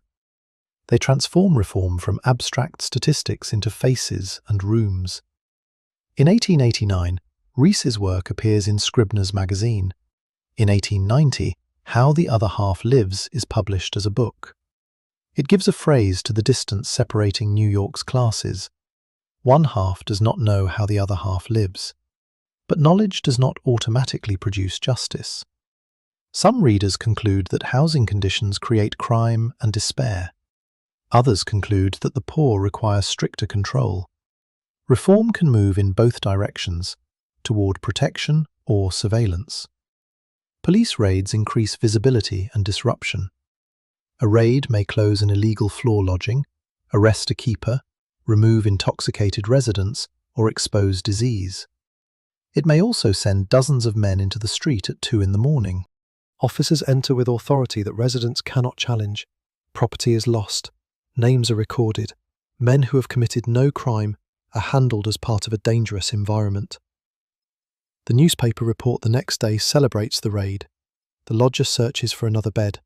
Thomas is present during one such inspection. The dormitory door opens hard against the wall. Lamps rise. An officer orders everyone awake. Men protest. The inspector counts bunks, then counts bodies. Floor sleepers scramble to stand. One attempts to hide behind a partition. The keeper insists they entered without permission. No one believes him. Thomas holds his boots and watches strangers decide whether the room is fit for human habitation. He wants them to condemn it. He also wants them to leave it open until morning. That double desire is the truth reform reports struggle to contain. The inspection finds blocked windows, overcrowding, dirty bedding, and inadequate exits. An order is issued. For several nights, the house reduces occupancy. Prices rise. Men with 10 cents enter. Men with 7 do not. The building is safer. The street is fuller. This does not make regulation wrong. It reveals that housing quality, affordability, wages, and public relief cannot be separated. Improving one without addressing the others shifts suffering geographically. The same principle applies to police station lodging rooms. Rees campaigns for their closure, arguing that they spread disease and corrupt vulnerable young people by mixing them with hardened offenders. He has powerful personal reasons. His own experience of homelessness and police treatment remains part of his reforming anger. By the mid-1890s, his ally Theodore Roosevelt serves as president of the New York City Police Board. In 1896, the police lodging houses are closed with the intention that improved charitable and civic services will replace them. That closure lies beyond the 1880s, but its shadow belongs in the story because the campaign begins in rooms like the one Thomas fears. It demonstrates that conditions considered inevitable can be changed. It also demonstrates that reform often takes years after exposure and may arrive only when influential allies act. Roosevelt's connection with Rees is itself a contrast. Roosevelt comes from wealth, education, and political opportunity. Rees comes from immigrant hardship. Together they enter police stations at night and challenge practices hidden by routine. Their partnership becomes part of progressive-era reform mythology. Yet the homeless men remain mostly unnamed. History remembers the reformer and the commissioner more easily than the body on the plank. The same pattern appears in accounts of the Bowery mission. Founders, preachers, donors, and notable visitors leave records. The men in breadlines appear as numbers. Thousands receive meals and lodging, but their individual voices survive only when they fit a conversion narrative, criminal case, medical report, or dramatic rescue. Ordinary endurance leaves weak archives. To reconstruct it, we must read around official language. When a report says a man was idle, ask whether work was available. When it says intemperate, ask what pain he carried. When it says refused assistance, ask what conditions were attached. When it says unknown, ask who failed to record him. When it says lodging house, imagine the bed frame, the breath, the coin, the fear of boots disappearing. The room itself can be treated as a historical document.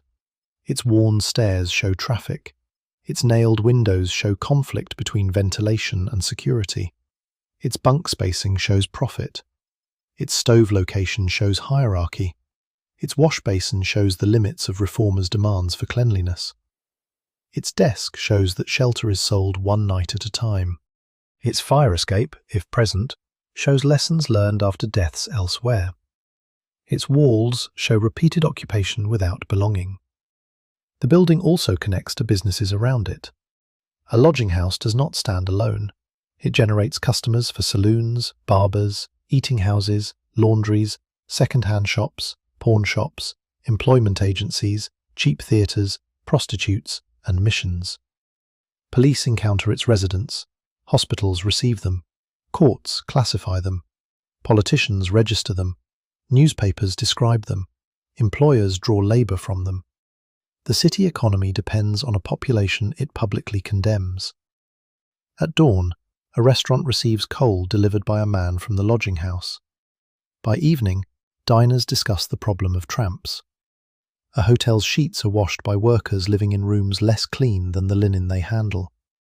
A theatre's scenery is carried by men who cannot afford seats. A mansion's furnace is fed by coal shoveled by men sleeping near a stove they do not control. The separation between the two halves of the city is moral and residential, not economic.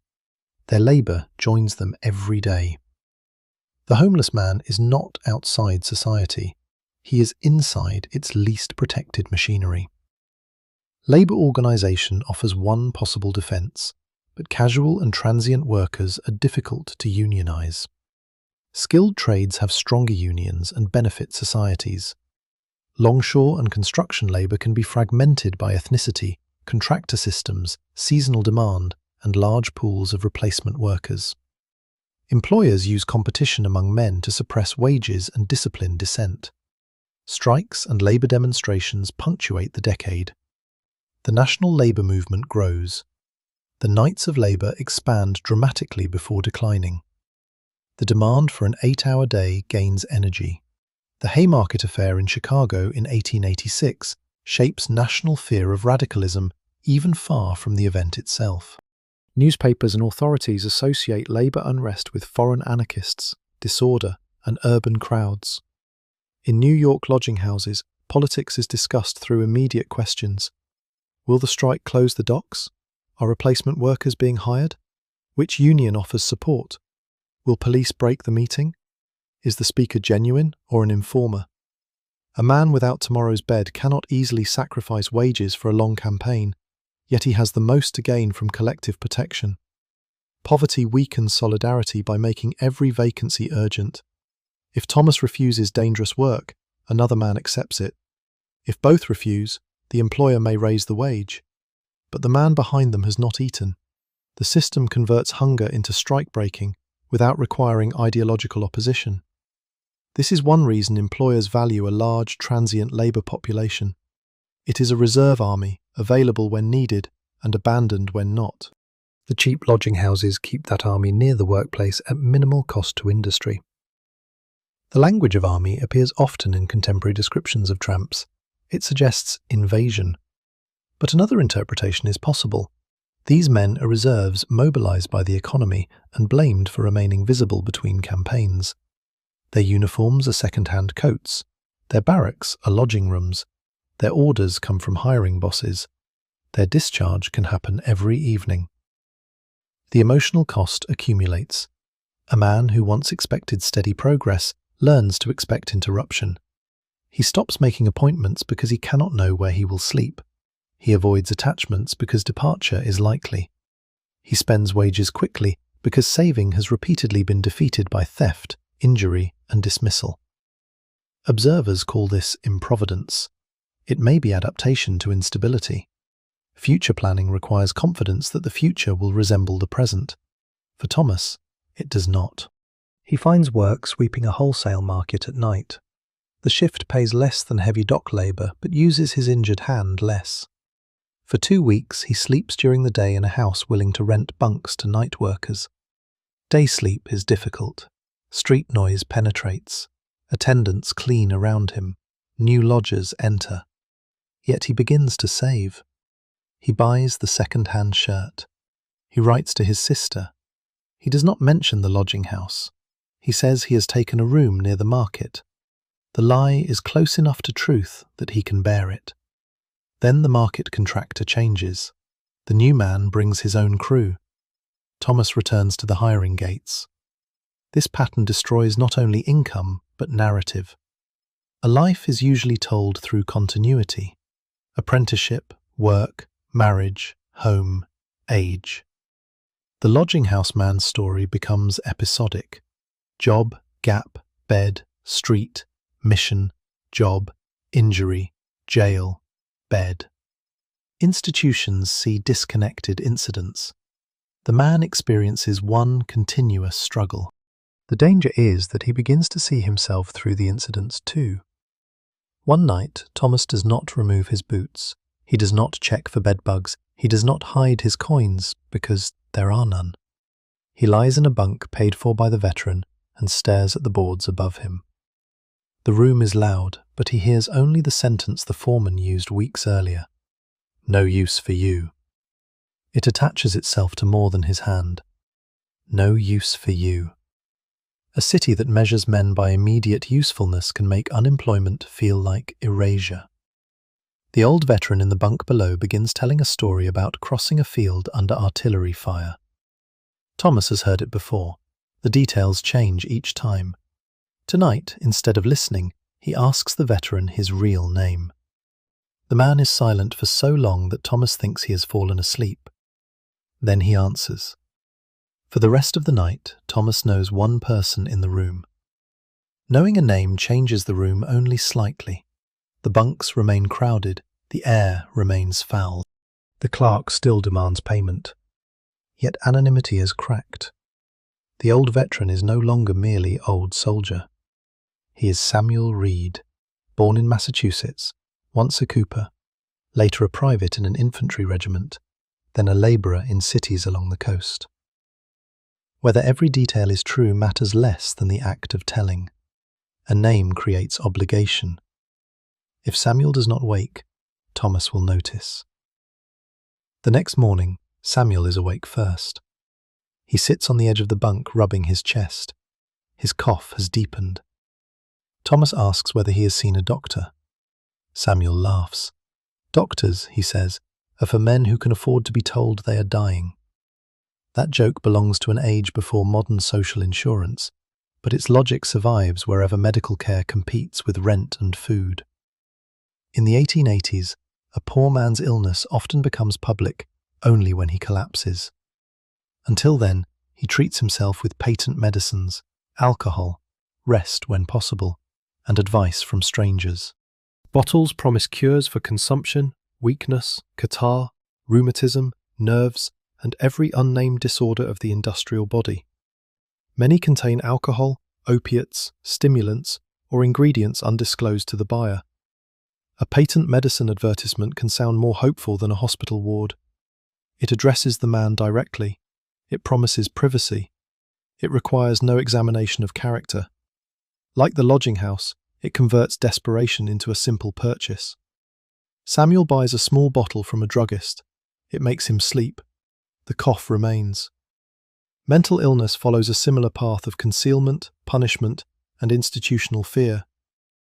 Men suffering from depression, psychosis, trauma, cognitive disability, epilepsy, or brain injury are rarely understood in modern terms.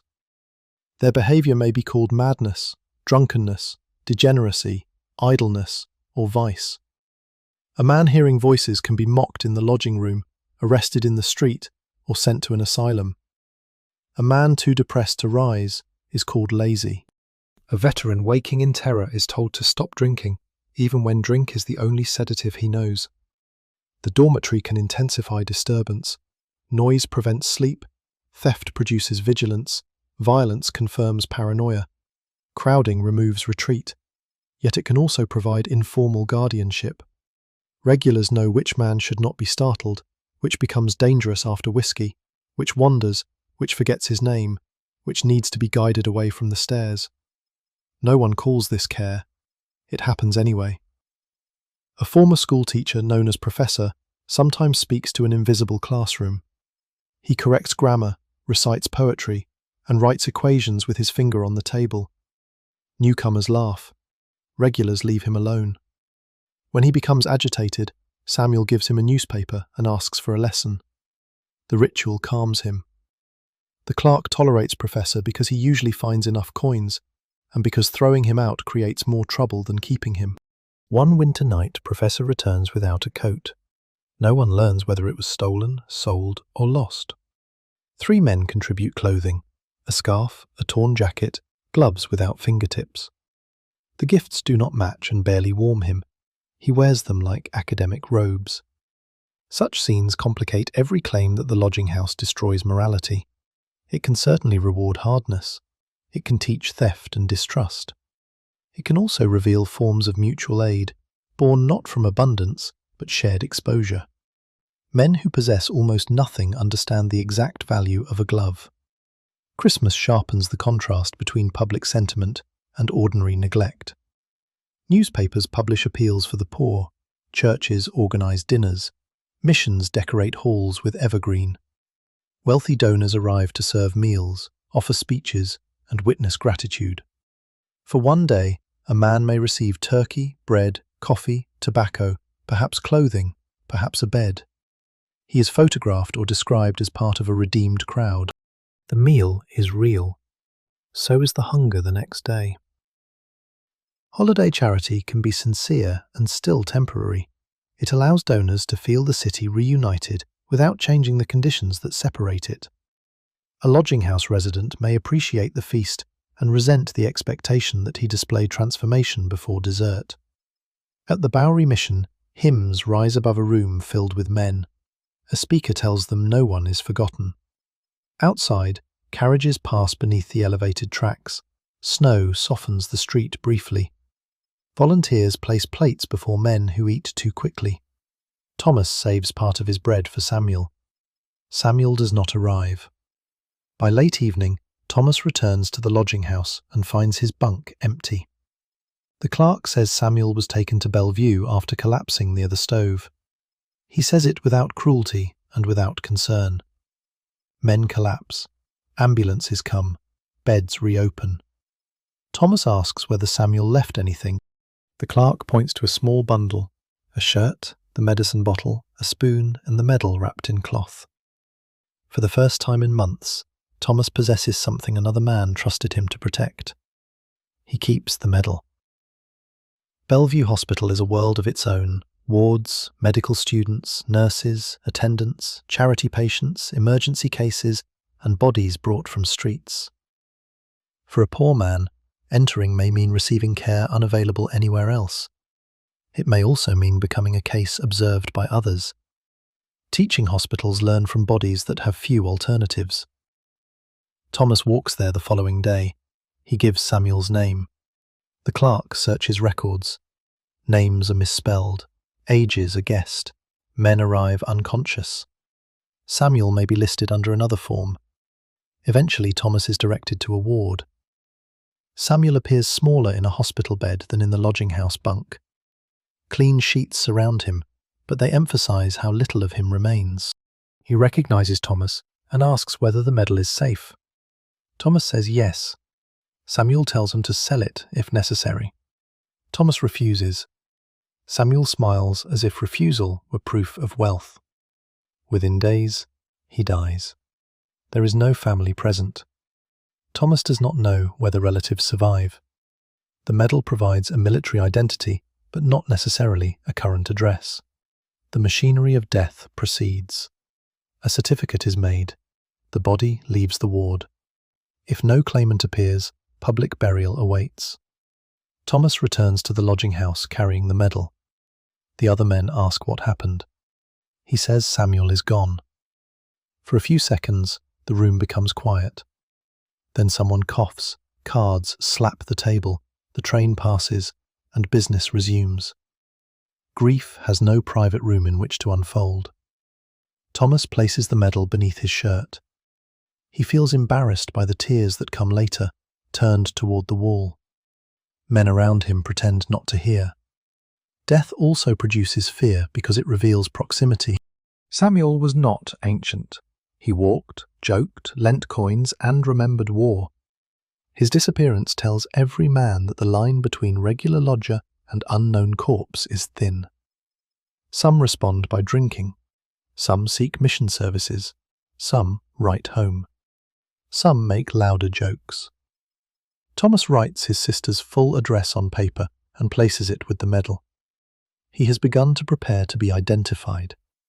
That act is common among people who live near institutional anonymity. A name in a hatband, a letter in a pocket, a pension paper, a union card, a small Bible with an inscription. Objects must speak if the body cannot. The city coroner's system, police blotters, hospital registers, almshouse records, and newspapers form a fragmented archive of such lives. Each institution records what it needs: cause of death, place found, age, colour, nationality, occupation, property. The categories create an outline but rarely a person.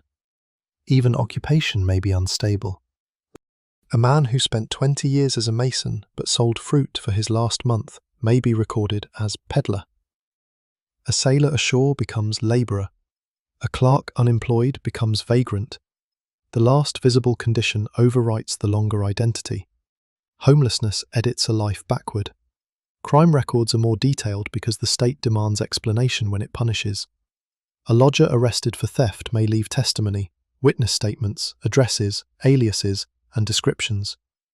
As a result, criminalized men become more visible to historians than equally poor men who obeyed the law and vanished quietly. The archive can therefore exaggerate criminality simply because crime generates paper. Newspapers contribute to this distortion. Crime sells. A fight in a Bowery lodging house becomes colourful copy. 100 uneventful nights do not. Reporters describe characters, accents, weapons, blood, and vice. The lodging house becomes synonymous with danger. Readers see the exceptional event repeated until it appears normal. This reputation affects policing, investment, and the lodger's own chances. An address on the Bowery can cause an employer to distrust a man.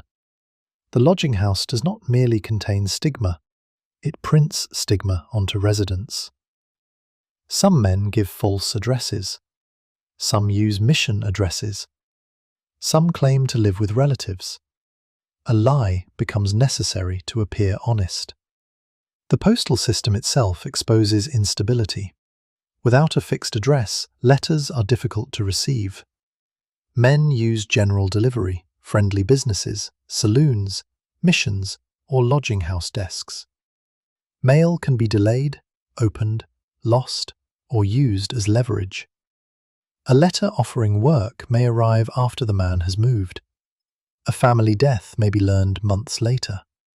Emotional life depends on logistics.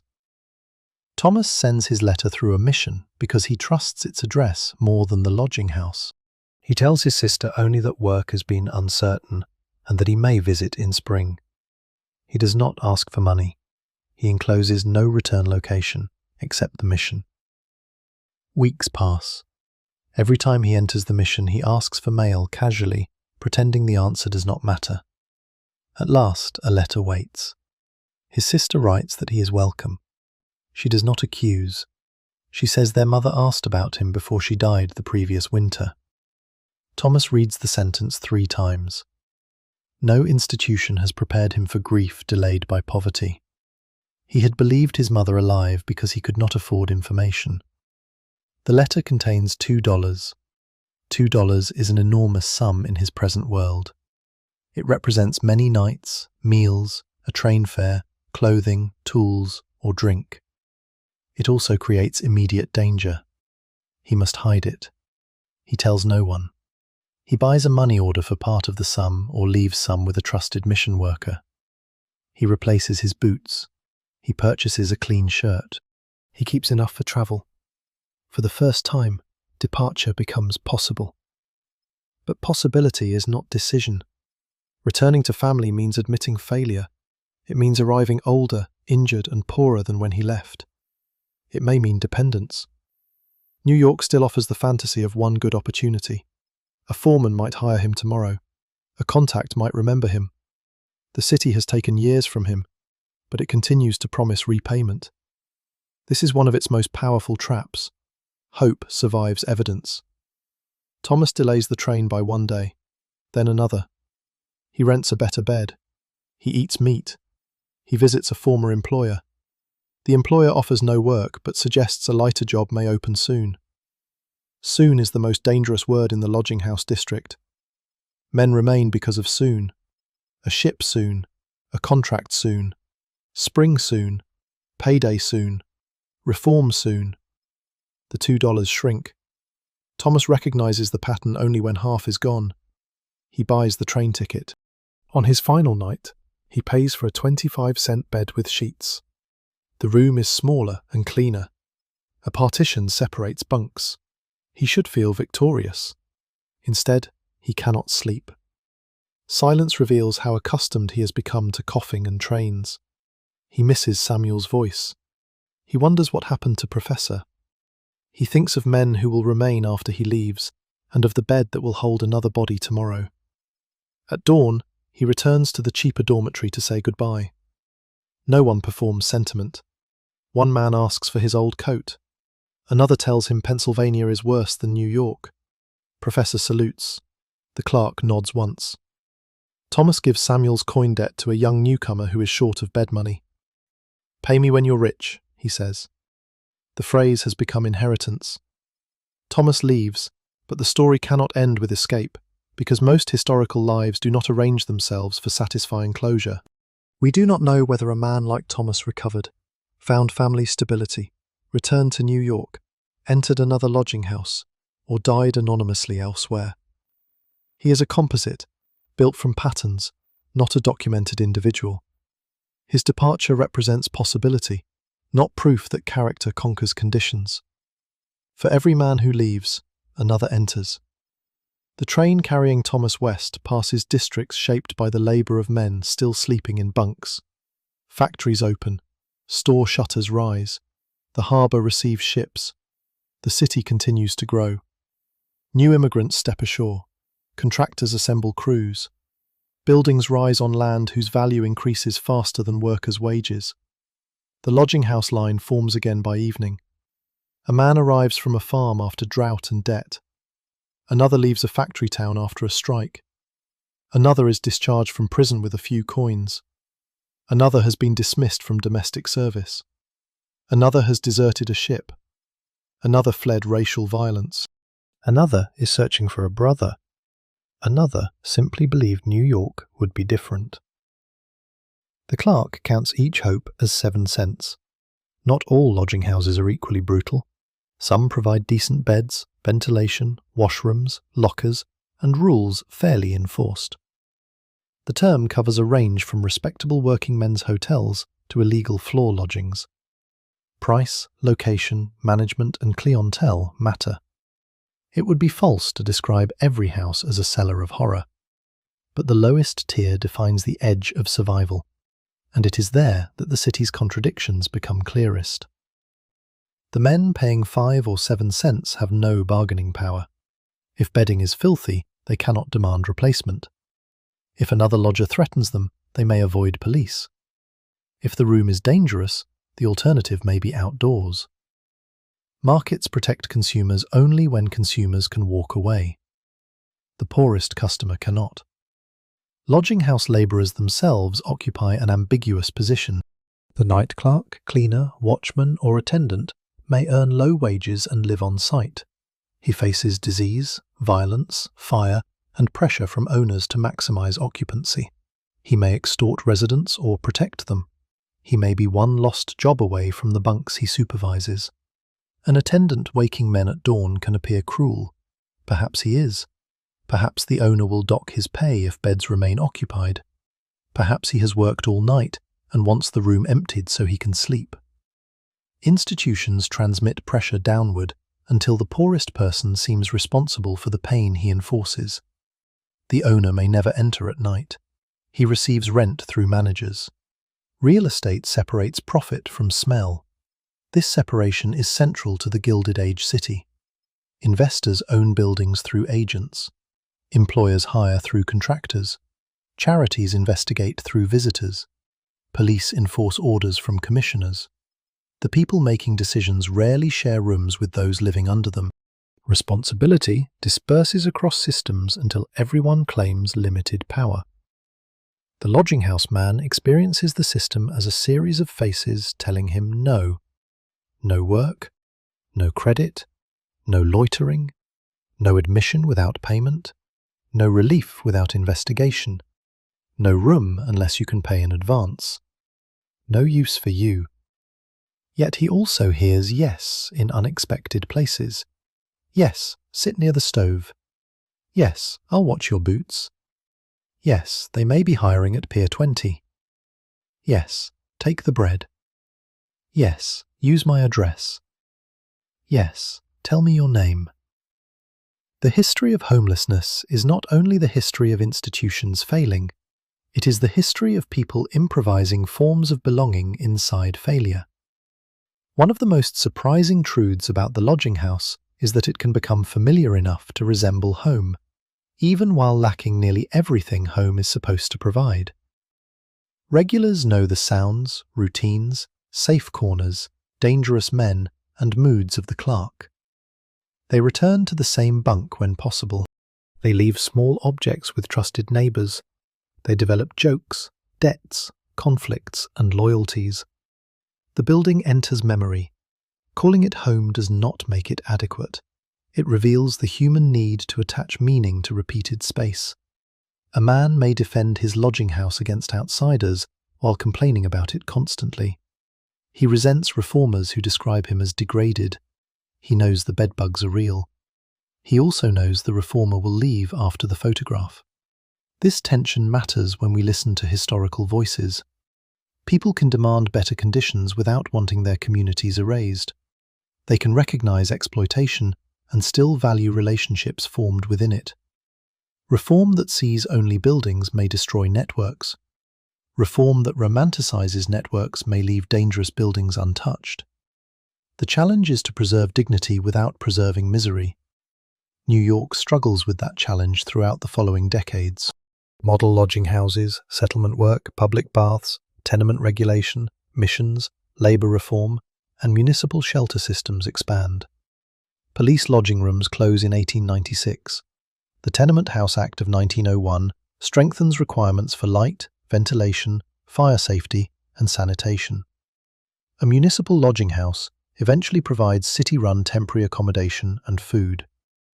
Each change reflects lessons drawn partly from the rooms exposed in the 1880s, but reforms do not end poverty. They reorganize its geography, language, and institutions. The Bowery remains associated with homeless men for much of the 20th century. Cheap hotels and cubicle lodging houses continue. The elevated railway continues casting shadow until its demolition in 1955. Missions serve meals. Saloons change names.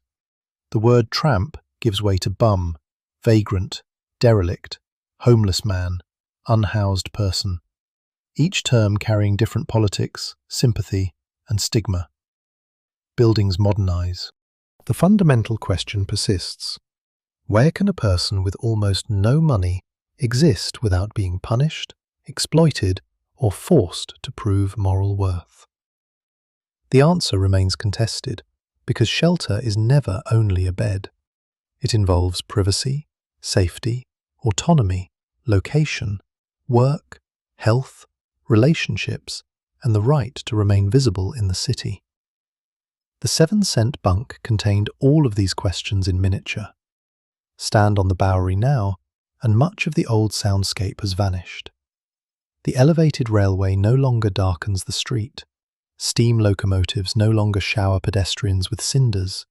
Horse manure no longer mixes with rain around wagon wheels.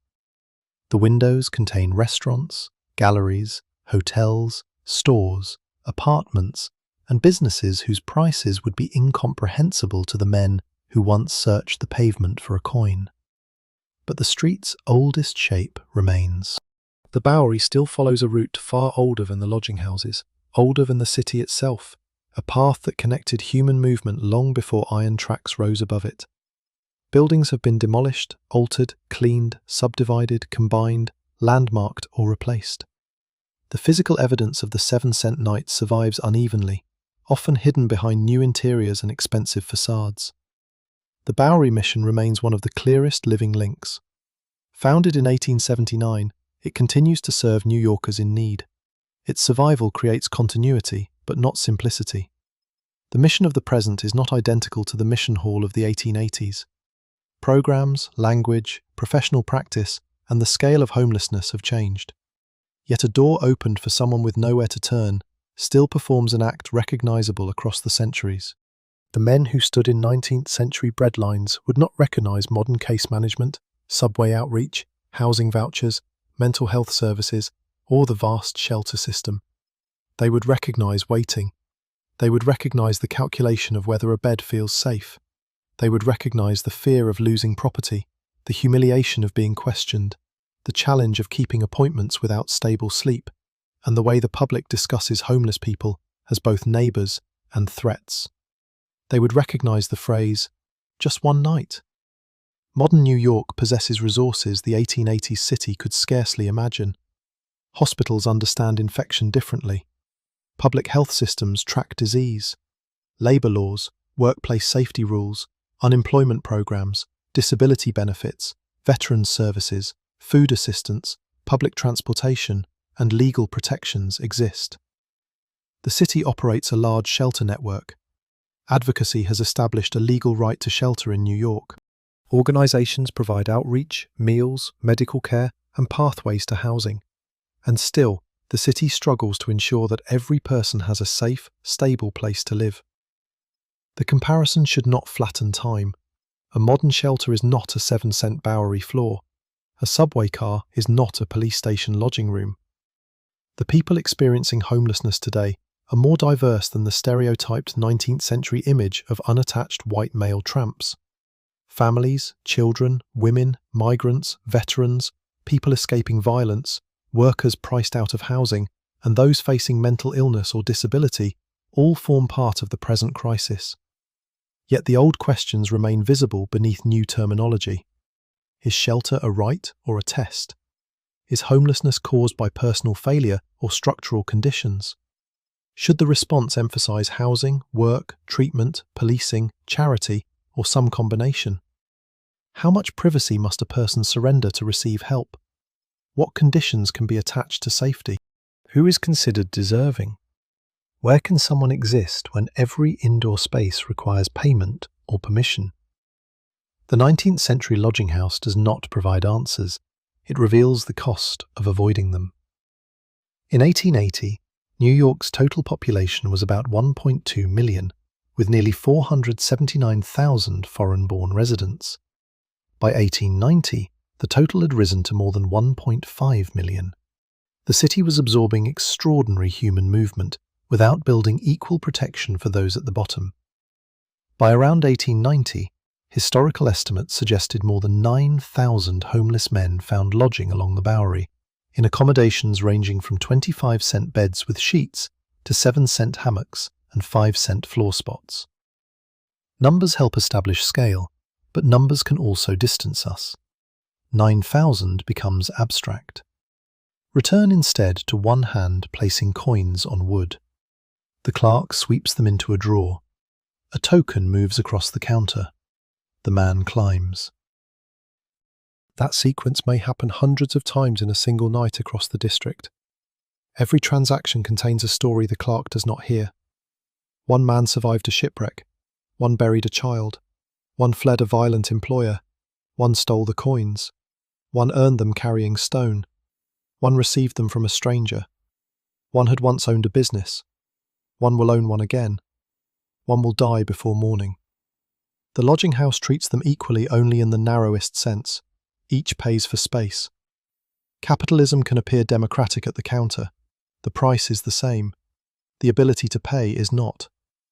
The 5-cent floor spot reveals how far the market can subdivide a human need.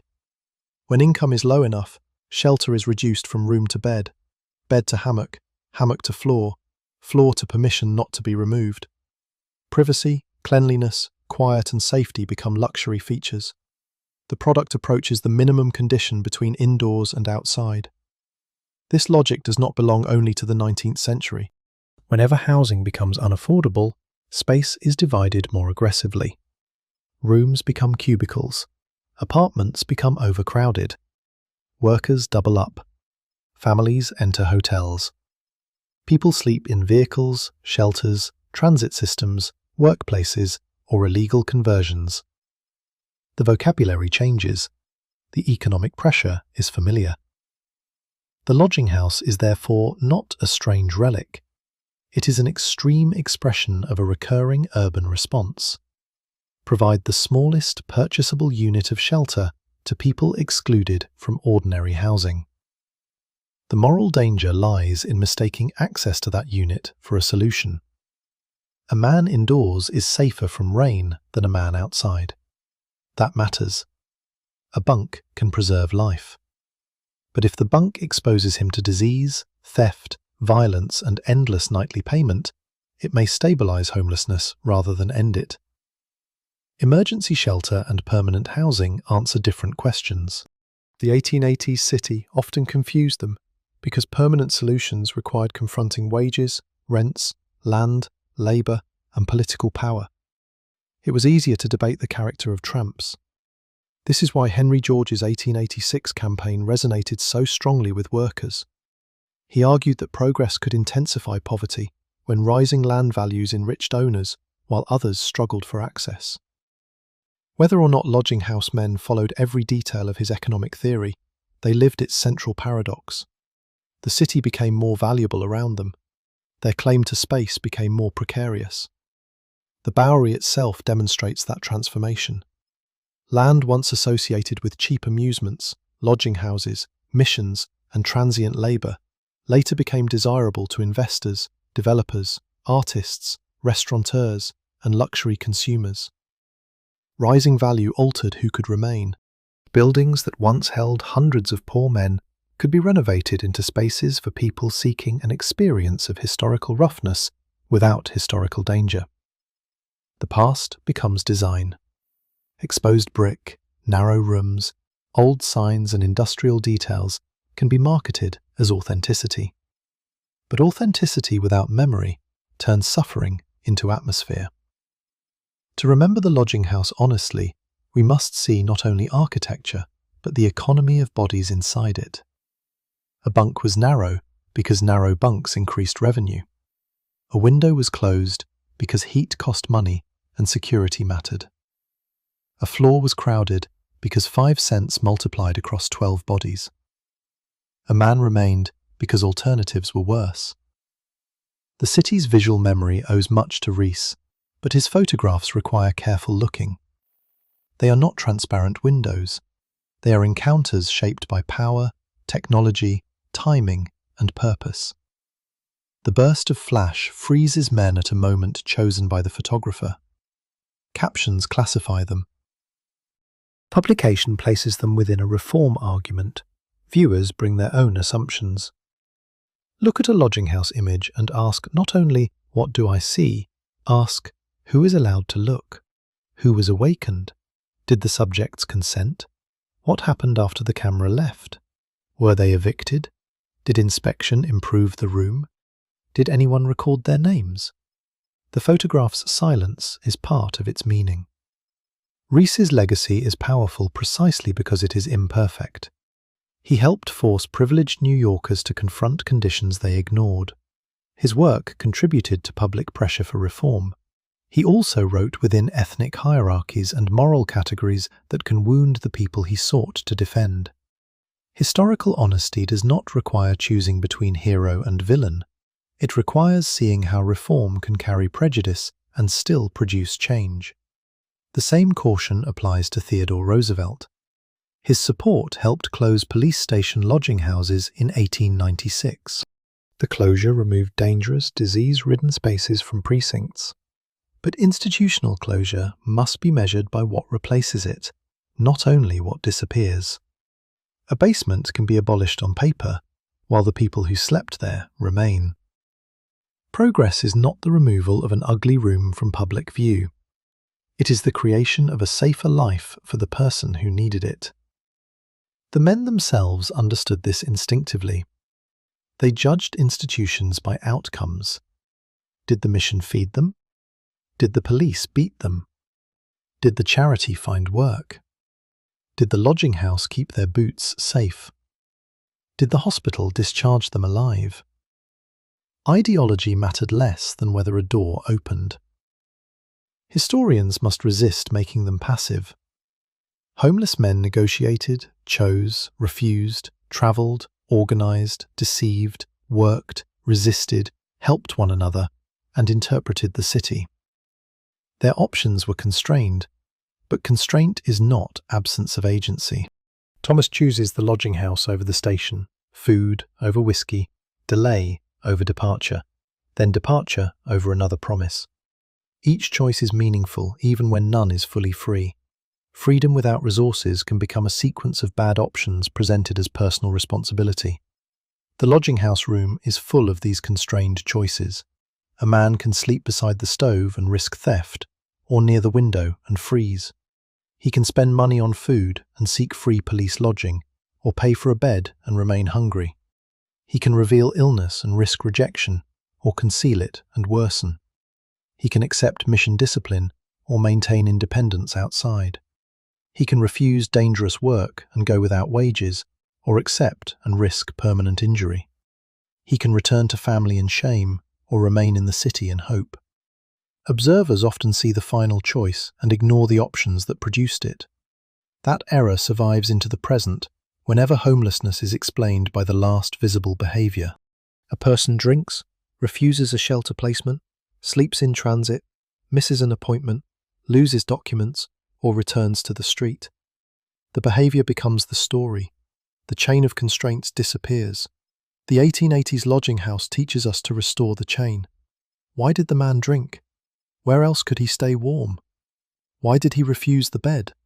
Was it dangerous, separated from work, restrictive, infested, or likely to lose him property? Why did he miss the job? Was he awakened at dawn after 3 hours of sleep? Why were his clothes dirty? Where could he wash them? Why did he lie? What truth would have closed the door? Explanation is not excuse. It is the beginning of accuracy. Accuracy also requires acknowledging men who harmed others. Some lodging house residents assaulted, robbed, coerced, exploited, and killed. Poverty does not erase responsibility.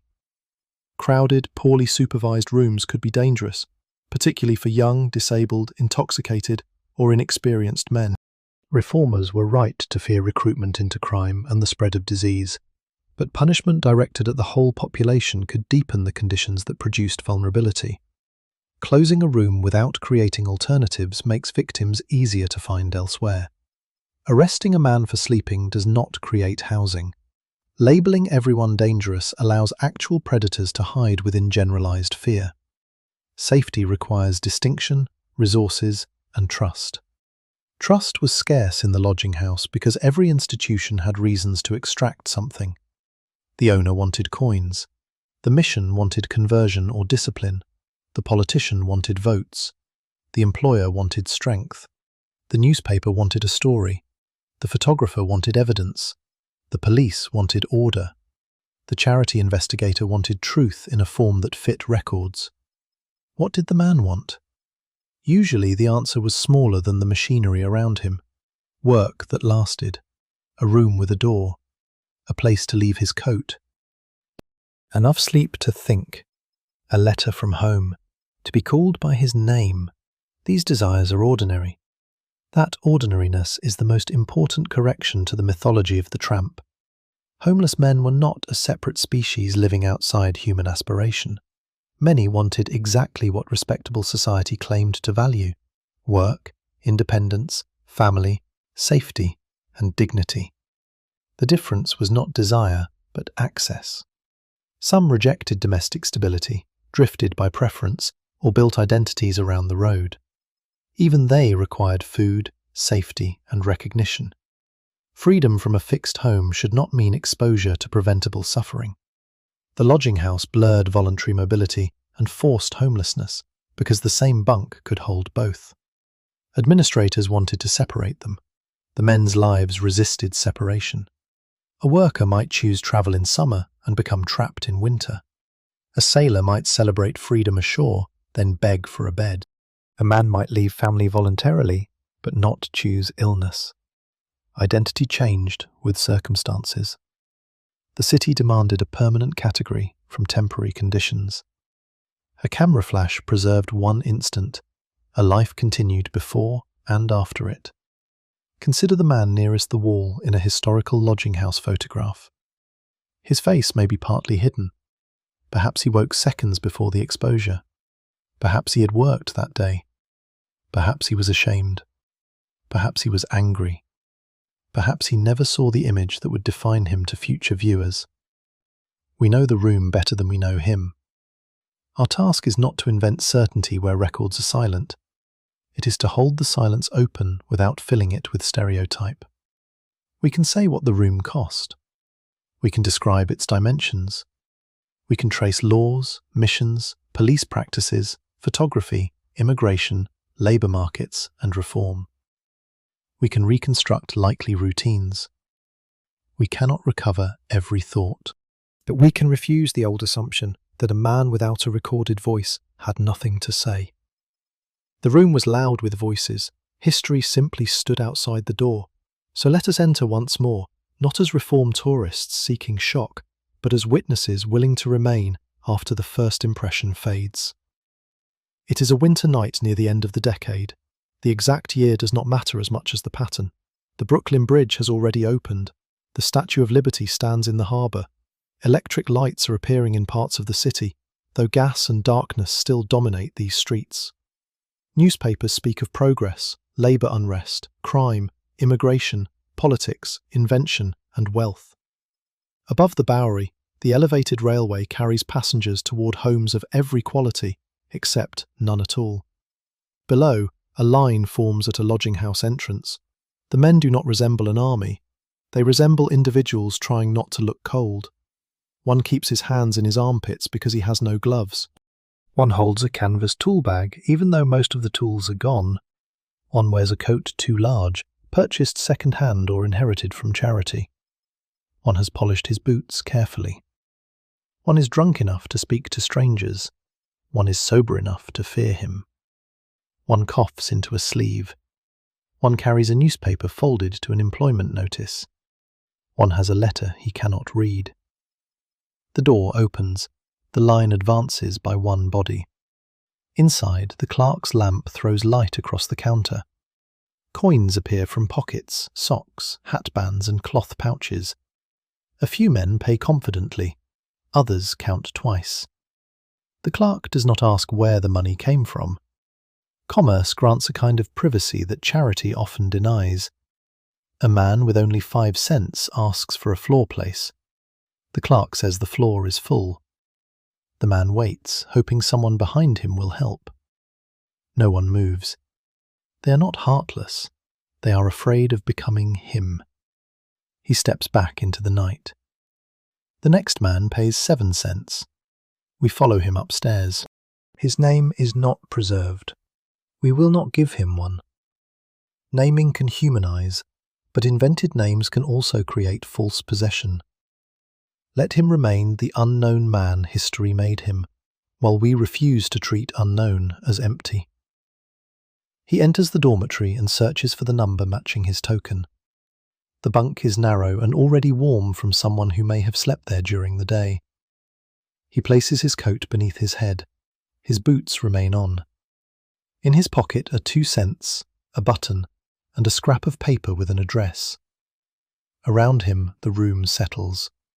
The stove glows. Smoke hangs near the ceiling. Wet garments steam. A man scratches. Another whispers a prayer in German. 2 Irish labourers argue softly about a foreman. A sailor describes a ship expected from Liverpool. Professor recites a line of poetry. Someone asks whether Samuel Reed ever returned from Bellevue. No one answers. The unknown man studies the boards above him. Perhaps this is his first night. The difference matters. On a first night, every detail feels temporary. He notices the smell, the insects, the closeness, the absence of sheets. He tells himself he will leave in the morning and never return. On a 50th night, he notices whether the preferred corner is available. Adaptation is one of the body's great mercies and one of history's great dangers.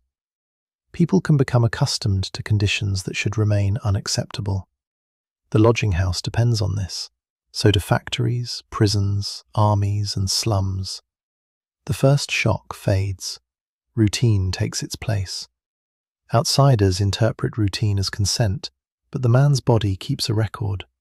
The cough deepens, sleep fragments, weight falls, the back stiffens, skin becomes infected, the mind narrows around immediate needs. Adaptation preserves life while writing the cost into flesh. At 2 a.m, a fight begins near the stove. One man accuses another of taking tobacco. The attendant intervenes. A bottle breaks. Men rise in their bunks, ready to protect themselves or watch. The accused is pushed toward the stairs. He protests that he paid. The attendant says payment does not purchase the right to make trouble. The phrase is revealing. Shelter is conditional even after purchase. The man is forced outside without his full clothing. The room quiets. No one wants the police called. No one wants inspection. No one wants to be removed because of another man's anger. Collective survival requires sacrificing the disruptive member, whether guilty or not. Near dawn, the unknown man finally sleeps. He dreams of a kitchen. Not a mansion, not wealth. Only a kitchen table, a lamp, and a door that can be locked from inside. The dream is so ordinary that waking feels cruel. The attendant strikes a bunk frame with a stick. Up, out, morning. Men descend. The floor shows what darkness concealed. Stains, tobacco, bits of food, insects, a missing shoe, a rag spotted with blood. Daylight entering through a dirty window does not cleanse the room. It only makes the night visible. At the wash basin, the unknown man unfolds the paper in his pocket. It is an address near the waterfront. Someone told him a warehouse might hire. He asks directions. 3 men offer conflicting routes. One finally walks part of the way with him. This companionship lasts 6 blocks, then their paths divide. The unknown man reaches the warehouse. 20 others are waiting. The foreman arrives late, selects 6 and leaves. The man is not chosen. He goes to another pier. No work. A stable. No work. A building site. Come back tomorrow. Tomorrow again. By noon the 2 cents are gone. He has coffee and bread in his stomach, but no money for the coming night. He returns to the lodging district early, hoping to find a mission meal or small task. At a saloon, barrels need moving. He offers to help. The owner says the regular porter will arrive. At a mission, he listens to a service and receives soup. A worker asks about his family. He says none. This may be true, or may be easier. At a charity office, he is told to return during proper hours. At the police station, he hesitates outside. He has committed no crime. Entering still feels like surrender. As evening falls, he walks north, then south, then east, moving to appear purposeful. The city lights around him. Shop windows glow. Restaurants fill. People complain about weather before entering warm rooms. A theatre audience gathers. Carriages stop. The elevated railway carries thousands overhead. No one looking from the train can see that he has nowhere to stop. This invisibility is not literal. People see him. They step around him. A policeman watches. A woman pulls her child closer. A vendor refuses credit. He is visually present and socially erased. The difference between being unseen and being seen only as a problem is small. At last he returns to the police station. The officer at the desk asks questions. Name, age, occupation, birthplace, last address. The unknown man answers. For one moment, a record forms around him. He is directed below. The lodging room is crowded. Men lie on planks and floors. Tobacco smoke thickens the air. Wet clothing hangs near heat. Steam rises from bodies. Somewhere beyond the wall, a prisoner shouts. The officer closes the door. The unknown man lies down. This night is free. Its costs will appear later. Perhaps he wakes with lice. Perhaps someone steals the address. Perhaps he meets a man who helps him find work. Perhaps he contracts illness. Perhaps the experience frightens him into contacting family. Perhaps he becomes accustomed to police lodging. History cannot follow every branch. What history can show is that no choice available to him was designed to create stability. Each choice managed a night. A society can spend enormous energy managing nights while refusing to secure mornings. The cheap lodging house, police station room, mission hall, saloon, alley and hospital form a circuit. Men move among them according to money, health, weather and luck. Each institution handles one fragment of need. None possesses responsibility for the whole person. The employer sees labour. The lodging keeper sees rent.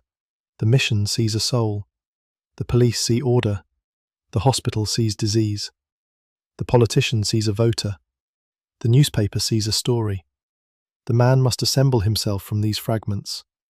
This fragmentation is one of the most enduring features of homelessness. Modern services are more developed, but a person may still be required to move among agencies for shelter, identification, food, medical care, benefits, treatment, employment, and housing. Each system asks for documents that instability makes difficult to keep. Each appointment assumes sleep, transportation, time, and communication. The burden of coordination falls on the person with the fewest resources. The 19th century lodger carried papers in his coat. The modern person may carry them in a bag or phone. Lose the coat, bag, or phone, and identity becomes harder to prove. The connection is not metaphorical, it is administrative. What has changed most profoundly is our knowledge. We know that crowded, unsanitary shelter spreads disease. We know trauma affects behaviour. We know addiction is not simply a moral defect. We know stable housing improves the possibility of treating illness, finding work, maintaining relationships, and recovering from crisis. We know wages and rents shape homelessness. We know discrimination narrows access. We know children, families, veterans, disabled people, migrants and workers can become homeless for different reasons. Knowledge removes innocence from neglect. The wealthy New Yorker of 1888 might honestly claim never to have seen a 5-cent spot. Rees built his career on making that claim impossible. Today, images of homelessness circulate constantly. Statistics are published, reports are written. People sleep in public view. The challenge is no longer simply exposure. It is whether repeated exposure produces action or numbness. The men in Rees's photographs appear listless partly because they were exhausted. Modern viewers risk another kind of listlessness, moral fatigue. We see suffering so often that it becomes part of the city's background. A person sleeping on a sidewalk becomes urban scenery, just as lodging house men became part of the Bowery's reputation. History warns us what happens when suffering becomes atmosphere. Markets adapt to it. Institutions normalize it. Language hardens. Temporary measures become permanent systems. The 7-cent bunk can last for generations if the city calls it sufficient. The most important legacy of the lodging house is therefore not a building, law, photograph, or mission. It is a question of threshold. How little can a person be given before society declares the need answered? A floor indoors? A plank in a police basement? A meal after a sermon? A bed far from work? A temporary placement without a path to housing? At what point does shelter preserve dignity, and at what point does it merely hide abandonment from the weather? The men of the 1880s lived at that threshold.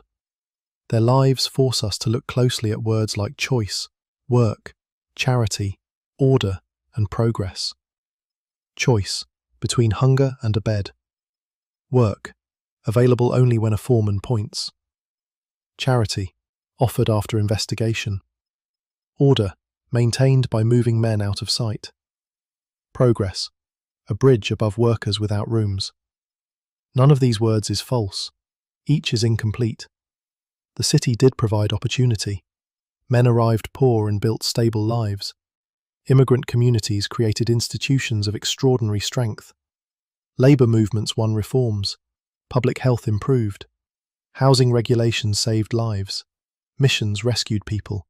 Police officers showed mercy. Charitable visitors formed real relationships. The Gilded Age was not only hypocrisy and suffering, but triumph becomes propaganda when its costs are erased. The Brooklyn Bridge is more fully understood when we remember the labouring bodies beneath its symbolism. The Statue of Liberty is more fully understood when we follow arrivals beyond the harbour. Reformers are more fully understood when we examine both their courage and prejudice. The Bowery is more fully understood when its entertainment and danger are joined to the men who paid by the night. History does not diminish achievement by revealing contradiction. It gives achievement moral weight. The lodging house man also deserves more than pity. Pity looks downward and passes. Recognition stands beside him long enough to see skill, humour, anger, agency, damage, and generosity. He navigated a city hostile to stillness. He learned labour markets, weather, institutions, and human character. He survived on information measured in whispers. He converted pennies into time. He made community in rooms designed only for occupancy. Some failed others. Some failed themselves. Some were failed repeatedly. Most did all three in different proportions, as human beings do. Their homelessness did not summarize them.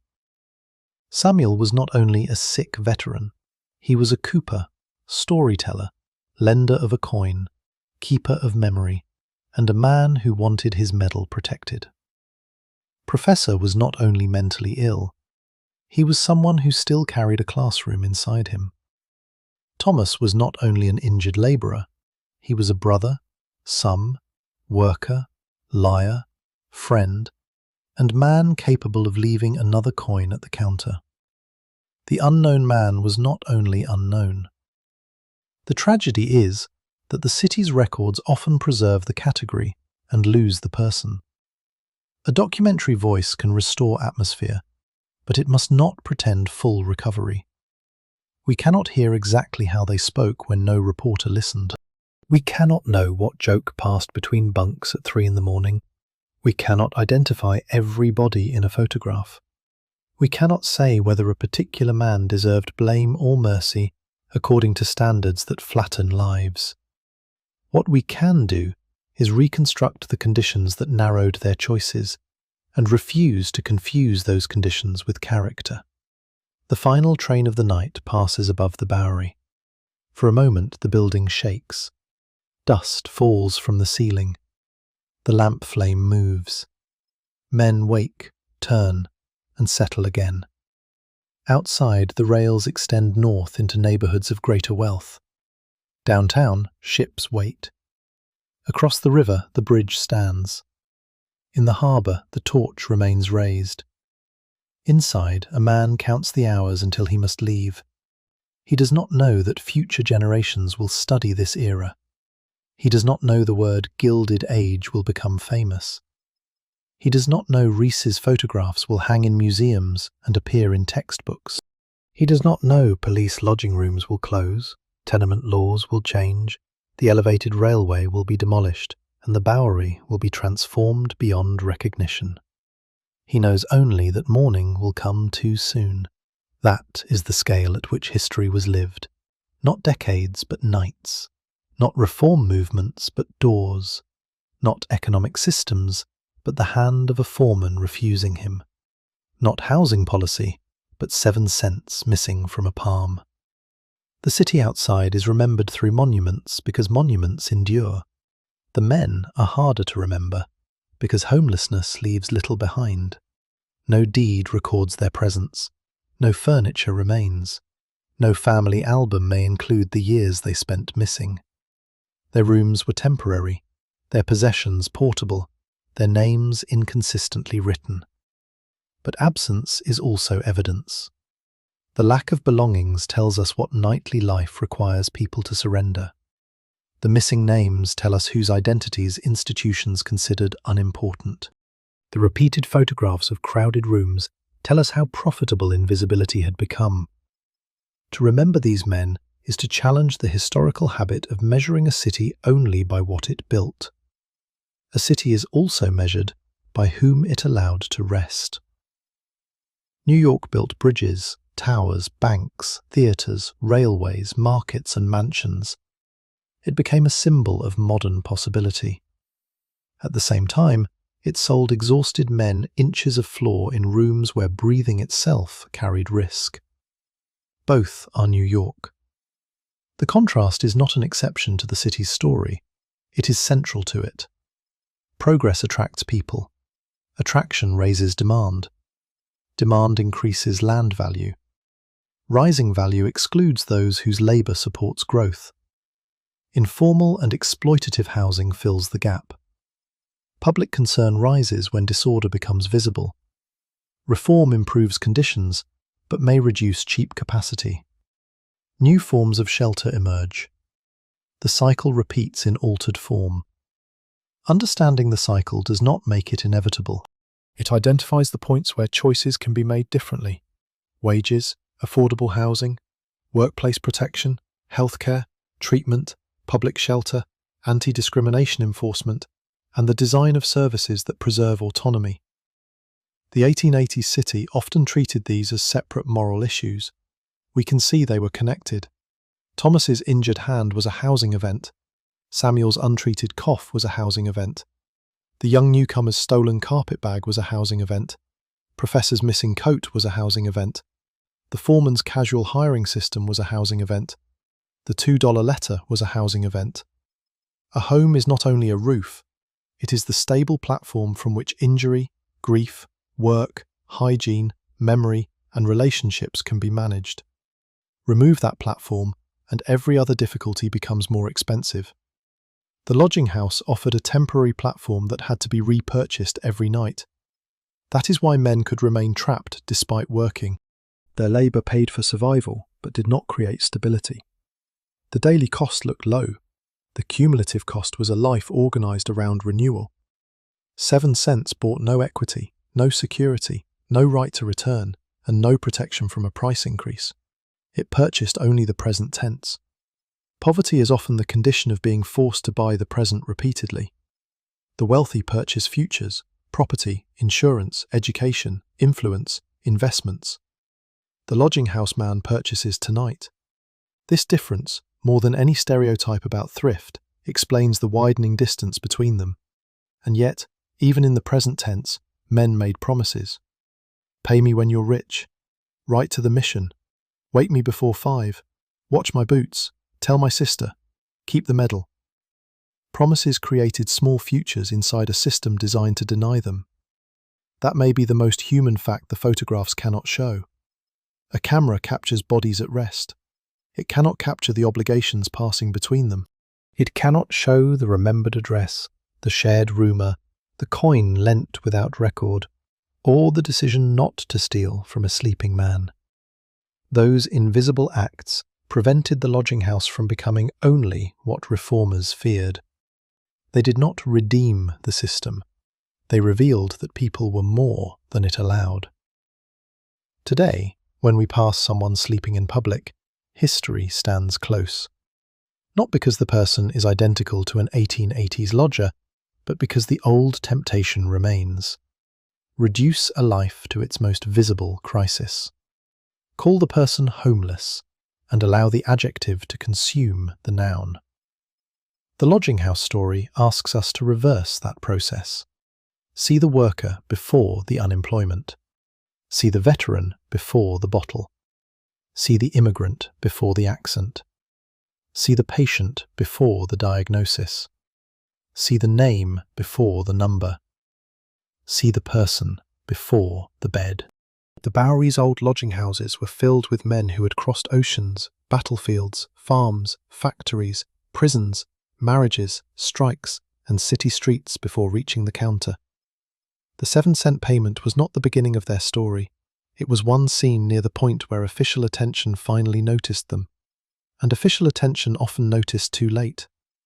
The lesson is not that every stranger can be saved by one act of kindness. Samuel's coin did not cure Thomas's hand. A mission meal did not create permanent work. Reese's flash did not end homelessness. Roosevelt's closure of police lodging rooms did not solve the need for shelter. Laws did not enforce themselves. The lesson is that conditions are made from choices accumulated across institutions. Owners chose density. Employers chose casual labour. Officials chose limited enforcement. Charities chose conditions. Voters chose leaders. Reformers chose what to expose. Men chose among the options left. Because conditions are made, they can be remade. But remaking them requires more than removing what looks shameful. It requires replacing it with something safe, affordable, stable, and human. The lodging house could be closed. The need for rest could not. The police basement could be emptied. The men could not disappear. The Bowery could be redeveloped. Poverty could move. This distinction separates reform from displacement. The city has always been skilled at changing what can be seen. Elevated tracks come down, slums are cleared, buildings are renovated, benches are redesigned.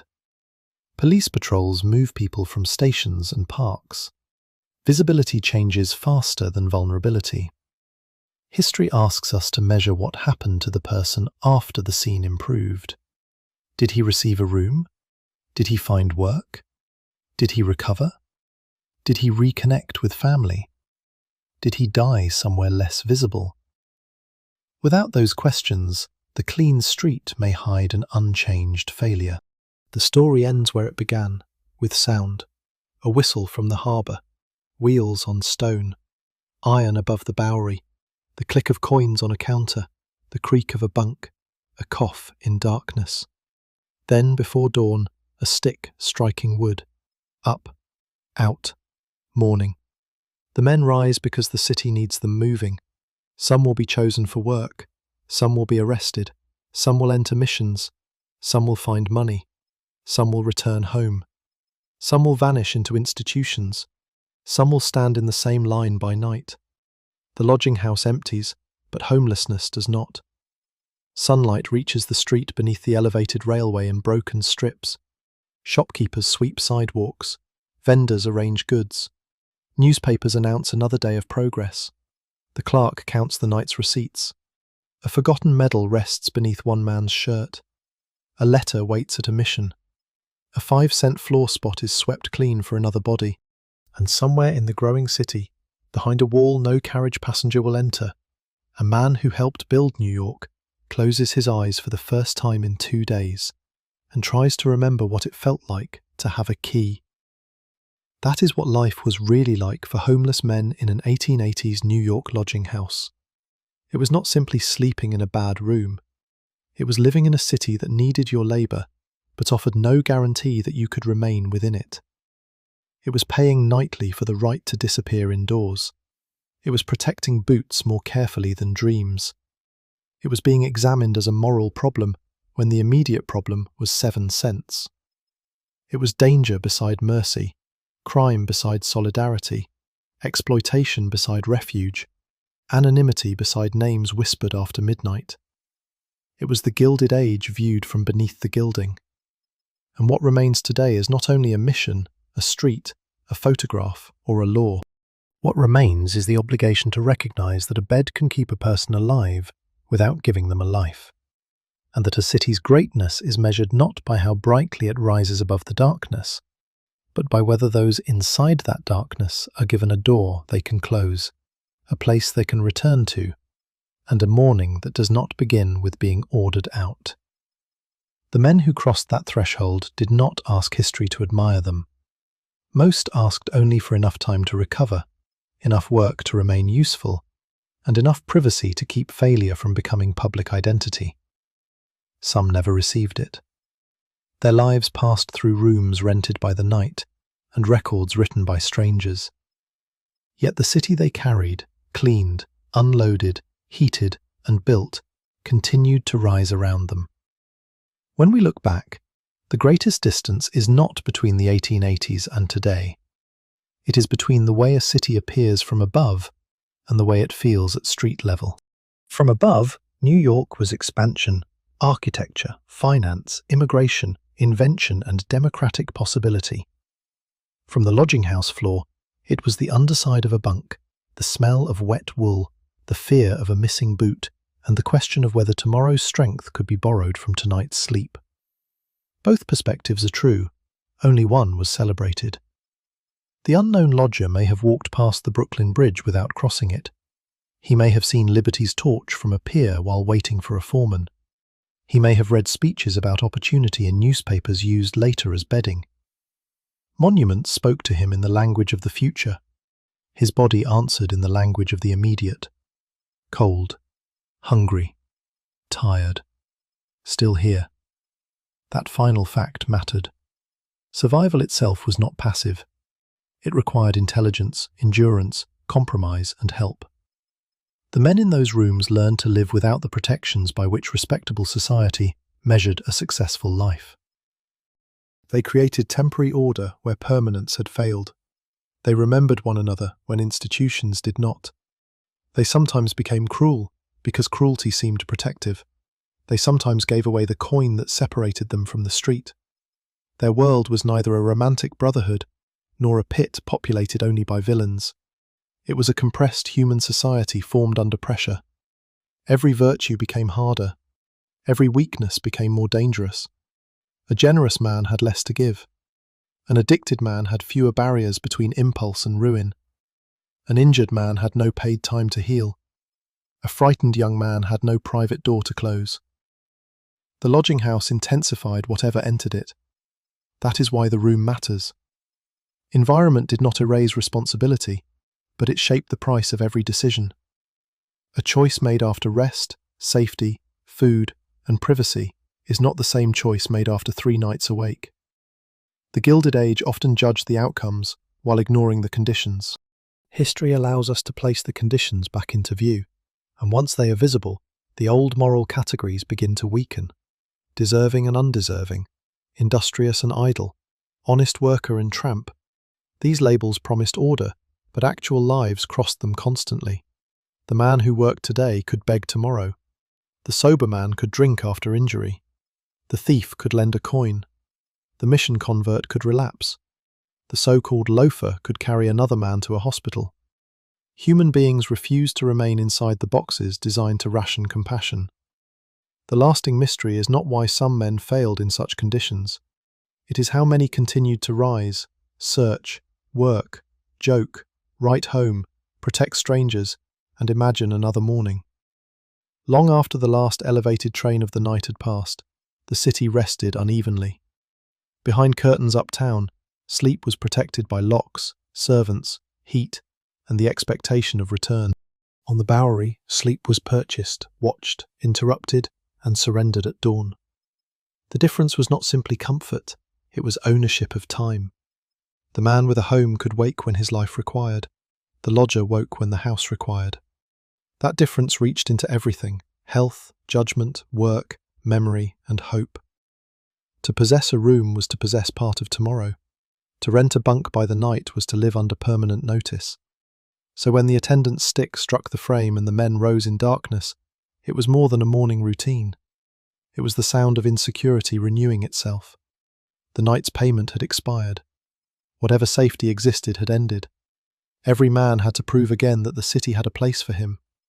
Some would prove it with muscle, some with connections, some with lies, some with luck, and some would return after sunset with empty hands. The clerk would still be there. The price would still be due. The bunks would still wait.